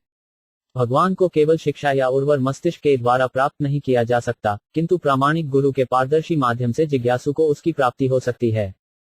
शास्त्रों में इसके सीधे निर्देश प्राप्त हैं, किंतु जीवात्माएं अंधकार में चकाचौंध के द्वारा मोहग्रस्त होने के कारण अंधी होने से शास्त्रों के सत्य को खोज पाने में अक्षम रहती हैं। उदाहरणार्थ, भगवद गीता में सारा आदेश भगवान श्री कृष्ण की ओर लक्षित है, किंतु ब्रह्मा जी की परंपरा में प्रामाणिक गुरु के अभाव में अथवा अर्जुन जैसे प्रत्यक्ष श्रोता के अभाव में अनेक अनैध पुरुष अपनी सनकों की तुष्टि के लिए इस दिव्य ज्ञान को तोड़ मोड़ कर प्रस्तुत करते हैं। निस्संदेह परव्योम के द्वितीय में भगवद गीता सर्वाधिक प्रकाशमान नक्षत्र है, किंतु इस महान ज्ञान ग्रंथ की व्याख्याएं इतनी बुरी तरह से तोड़ी मरोड़ी गई हैं कि भगवद गीता का प्रत्येक जिज्ञासु भौतिक चमक दमक के अंधकार में अभी भी पड़ा हुआ है। ऐसे जिज्ञासुओं को शायद ही भगवद गीता से प्रकाश मिल पाता हो। गीता में मुख्य रूप से वही आदेश दिया गया है जो भागवत के इन 4 मूल श्लोकों में प्राप्त है, किंतु अनधिकृत व्यक्तियों द्वारा इसकी गलत तथा फैशनपरस्त व्याख्या से कोई सही निष्कर्ष तक नहीं पहुंच पाता। भगवद गीता 18.61 में स्पष्ट उल्लेख है, ईश्वर सर्वभूतानां हृदयेषु विष्ठति श्रापन सबभूतानि यनरारुमणि मायया। भगवान परमात्मा रूप में सभी जीवों के हृदयों में स्थित हैं और अपनी बहिरंगा शक्ति के द्वारा संसार के समस्त प्राणियों को नियंत्रण में रखते हैं। अतः यह स्पष्ट उल्लेख है कि भगवान परम नियंता हैं और जीवात्माएं भगवान द्वारा नियंत्रित हैं। उसी भगवद गीता 18.65 में भगवान आदेश देते हैं, फकीक मनना भवगत मध्याजी माँ मामेवैश्यसी सत्यते प्रतिजाने प्रियोसी में। इससे स्पष्ट है कि भगवान का आदेश है कि मनुष्य को भगवतोमुखी, भगवान का भक्त, उन्हीं का उपासक होना चाहिए और भगवान श्री कृष्ण को ही नमस्कार करना चाहिए। ऐसा करने से भक्त निस्संदेह भगवान के धाम को प्राप्त होगा। अप्रत्यक्ष रूप से यह कहा जाता है कि मानव समाज की संपूर्ण वैदिक संरचना इस प्रकार बनी हुई है कि प्रत्येक व्यक्ति भगवान के पूरे शरीर के अंग प्रत्यंग के रूप में कार्य करता है। ज्ञानी पुरुष अर्थात ब्राह्मण भगवान के मुख पर स्थित हैं, शासक वर्ग अर्थात क्षत्रिय उनको बाहुओं पर, व्यापारी वर्ग अर्थात वैश्य भगवान के कटी भाग पर तथा श्रमिक वर्ग या शूद्र भगवान के पांवों पर स्थित हैं।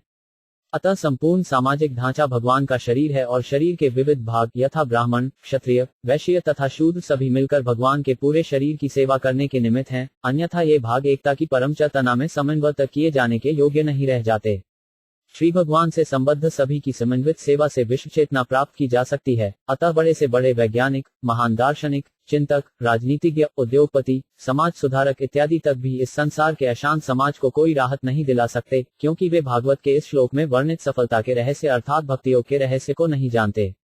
भगवद गीता 7.15 में भी कहा गया है, न मां दुष्कृतिनो मूढ़ा प्रपद्यन्ते नराधम माया ज्ञान आयुर्भाषमाश्रिता। चूंकि मानव समाज के तथाकथित बड़े बड़े नेता भक्तियोग के इस महान ज्ञान से अनजान रहते हैं और भगवान की बहिरंगा शक्ति से मोहित होकर सदैव इंद्रिय तृप्ति के निकृष्ट कार्यों में संलग्न रहते हैं, अतः वे परमेश्वर की श्रेष्ठता के कट्टर विरोधी होते हैं और वे भगवान की शरण में जाना कभी स्वीकार नहीं करते, कईयों की वे मूर्ख, बदमाश तथा नराधम हैं।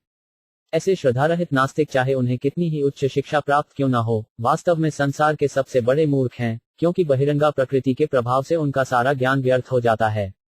अतः सारा आधुनिक समुन्नत ज्ञान कुत्ते बिल्लियों के समान इंद्रिय तुष्टि के लिए आपस में लड़ने में लग जाता है और विज्ञान, दर्शन, कला, राष्ट्रीयता, आर्थिक विकास, धर्म के संबंध में अर्जित सारा ज्ञान तथा सारे महान कार्य उसी प्रकार व्यर्थ कर दिए जाते हैं जिस प्रकार शव के लिए प्रयुक्त वस्त्र। शव शैया को विविध प्रकार के वस्त्रों से ढककर मूर्ख जनता से झूठी वाहवी लूटने से कोई लाभ नहीं। अतः श्रीमद्भागवत बार कहता है कि भक्ति योग का पद प्राप्त किए बिना मानव समाज के सारे कार्यकलाप निष्फल होते हैं।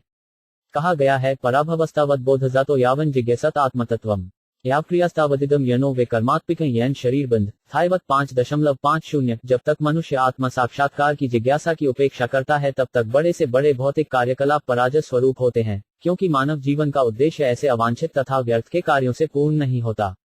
मनुष्य शरीर का कर्तव्य भव बंधन से मुक्त होना है, किंतु जब तक कोई भौतिक कार्यों में लीन रहेगा तब तक उसका मन पदार्थ की भंवर में घूमता रहेगा और वह जन्म जन्मांतर देह के बंधन में फंसता रहेगा। एवं मन कर्मवर्ष प्रयुरे अविद्यात्मन्युपध्यमाने प्रीतिन यावन पयी वासुदेवे न मुच्यते देहयोगेन तावत उत्थायवत 5.56। मन के ही कारण विविध देह धारण करके सभी प्रकार की भौतिक यातनाएं भोगनी होती हैं। अतः जब तक मन सकौम कर्म में लीन रहता है उसे अज्ञान में लगा हुआ समझना चाहिए। अतः जब तक कि मनुष्य परम पुरुष भगवान वासुदेव के प्रति दिव्य प्रेम उत्पन्न नहीं कर लेता तब तक वह पुनः पुनः विभिन्न देहों में भवबंधन में पड़ता रहेगा। परम पुरुष वासुदेव के दिव्य नाम, गुण, रूप तथा लीलाओं में मग्न रहने का अर्थ है मन की वृत्ति को पदार्थ से परम ज्ञान में बदल देना, जिससे परम बोध के पथ पर अग्रसर हुआ जा सकता है और इस प्रकार भवबंधन तथा विभिन्न देहों के जाल से छुटकारा पाया जा सकता है। अतः श्री जीव गोस्वामी प्रभुपाद सर्वत्र सर्वदा शब्दों की टीका इस अर्थ में करते हैं कि भक्तियोग के नियम सभी परिस्थितियों के लिए उपयुक्त हैं, अर्थात भक्तियोग समस्त शास्त्रों में संस्तुत है, यह समस्त अधिकारियों द्वारा प्रयुक्त है, यह सभी स्थानों पर महत्व रखता है, यह समस्त कार्य कारणों में उपयोगी है इत्यादि। जहां तक सभी शास्त्रों का संबंध है वे स्कंद पुराण से ब्रह्मा तथा नारद की कथा का निम्न उद्धरण देते हैं। संयारेठस्मिन् महाघोरे जन्ममृत्युमाकुले पूजन वासुदेवस्य तारकवादिभिः स्वरितम। यह संसार अंधकार तथा भय के साथ साथ जन्म मरण तथा विभिन्न चिंताओं से पूर्ण है और इस विशाल जाल से निकलने का एकमात्र उपाय भगवान वासुदेव की दिव्य प्रेमाभक्ति को स्वीकार करना है। सभी वर्ग के दार्शनिकों ने इसे स्वीकार किया है। श्री जीव गोस्वामी एक अन्य व्यापक उद्धरण देते हैं, जो पद्म पुराण, स्कंद पुराण तथा लिंग पुराण इन तीनों में पाया जाता है। यह इस प्रकार है, आलोड्य सर्वशाखानि विचार्य चयन पुनः इदम एक सुनिष्पन्न ध्येयोनायन। सदा शास्त्रों के आलोडन तथा उनके बार बार पुनरीक्षण से यह निष्कर्ष निकलता है कि भगवान नारायण ही परम सत्य हैं, अतः केवल उन्हीं की पूजा करनी चाहिए। यही सत्य अप्रत्यक्ष रूप में गरुड़ पुराण में इस प्रकार बताया गया है, परंति पांचवी वेदाना सर्वशाखात वेद्यपि यो न सर्वेद्धरे भक्तस्त विद्यात पुरुषाधमम। भले ही कोई समस्त वेदों का अवगाहन कर चुका हो और समस्त शास्त्रों में निपुण हो, किंतु यदि वह परमेश्वर का भक्त नहीं है तो उसे नराधम समझना चाहिए। इसी प्रकार श्रीमद्भागवत 5.1812 में भी अप्रोक्ष रीति से कहा गया है, यस्यास्ति भक्ति भगवत्यकिग्ना सर्वैंगुणस्तत् समास्ते सुराः हराव भक्तस्य कृतो महद्गुणा मनोरथेना सती धावतो बाहि। जिसमें भगवान के प्रति अटल भक्ति है उसमें देवताओं के समस्त सद्गुण रहते हैं, किंतु इसके विपरीत जो भगवान का भक्त नहीं है वह कल्पना चिंतन के अंधकार में भटकता रहता है और नाशवान भौतिकता में लगा रहता है। श्रीमद्भागवत 11.1118 का कथन है, शब्द ब्रह्मणि निष्णातो न निष्णायात परे यदि अप्स्य श्रमफलो ह्यध्येनुमिवृक्षत। भले ही कोई वेदों के समस्त दिव्य साहित्य में निष्णात हो, किंतु यदि वह परमेश्वर को नहीं जानता तो यह समझना चाहिए कि उसको सारी शिक्षा पशु का भार उठाने तुल्य अथवा दूध न देने वाली गाय के पालने के समान है। इसी प्रकार भगवान की दिव्य प्रेमाभक्ति करने की छूट प्रत्येक व्यक्ति, यहाँ तक कि शूद्र, वन्य जातियों या अन्य किसी भी पापमय स्थितियों में जी रहे जीवों के लिए भी है। तेवे विदनन्त्यतित्रन्ति च देवमाया खींचूद्हुं शब्र आपी पाप जीवा यदुक्रमप्रायणशील शिक्षा स्वीजना आपी किम शुद्धारणा। ये भागवत 2.746। यदि भगवत भक्ति में निष्णातु प्रामाणिक गुरु द्वारा नराधमों को भी शिक्षा मिले तो वे भक्ति के उच्चस्त पद तक उठ सकते हैं। जब नराधम तक भी इतने ऊंचे उठ सकते हैं तो जो नैतिक ज्ञान में निष्णात सर्वोच्च हैं उनके विषय में कुछ कहना ही क्या है। निष्कर्ष यह निकला कि भगवत भक्ति के द्वार सबों के लिए खुले हैं, चाहे वे जो भी हों। यह सब प्रकार के लोगों द्वारा भक्ति से लाभ उठाए जाने की पुष्टि है। अतः हर एक के लिए, यहाँ तक कि यदि वह मनुष्य न हो तो भी, प्रामाणिक गुरु की शिक्षा द्वारा प्राप्त पूर्ण ज्ञान सहित भगवान की भक्ति की सलाह दी गई है। गरुड़ पुराण में इसकी पुष्टि इस प्रकार हुई है, कीट पक्षी मृगाणा च हरो संन्यस्चितसाम ऊर्ध्वमिव गतिन मन्ये की पुनर्ज्ञानिना नृणाय। जहाँ कीटों, पक्षियों तथा पशुओं तक को भगवानों की दिव्य भक्ति के प्रति पूर्ण रूप से समर्पित होने पर उच्चतम सिद्धि पद तक ऊपर उठने का आश्वासन प्राप्त हो, वहाँ मनुष्यों में ज्ञानियों के विषय में क्या कहा जाए। अतः भगवान की भक्तिमय सेवा करने के लिए समुचित योग्य पात्रों के ढूंढने जाने की आवश्यकता नहीं होती है, चाहे वे शिष्ट हों या अशिक्षित, विद्वान हो अथवा मूर्ख, आसक्त हों या विरक्त, मुक्त हों या मुक्ति के कामी, भक्ति करने में सक्षम हो या अक्षम। सभी लोग उचित पथ प्रदर्शन से भक्ति करते हुए परम पद को प्राप्त हो सकते हैं। इसकी पुष्टि भगवद गीता 9.30-32 में इस प्रकार हुई है, आपी च सुदुराचारों धजते साधरेव स मंतव्य समव्यवसितो ही सह मां ही पार्थ व्यपाश्रित्य यद्यपि स्यु पाप्योन यह खियो वैश्यस्था शूद्रास्तेठपि यान्ति पर्यागतिम। यदि समस्त प्रकार के पाप कर्मों में रत कोई व्यक्ति उचित पथ निर्देशन में भगवान की भक्ति करता है तो उसे निस्संदेह परम पवित्र पूर्ण पुरुष समझना चाहिए। अतः कोई भी पुरुष या स्त्री, चाहे वह जो भी हो और जैसा भी हो, यहाँ तक कि पतित स्त्री, शूद्र, वैश्य या इनसे भी निम्न पुरुष, यदि भगवान के चरण कमलों की निष्ठापूर्वक शरण ग्रहण करता है तो वह भगवान के धाम को लौटकर जीवन की परम सिद्धि प्राप्त कर सकता है।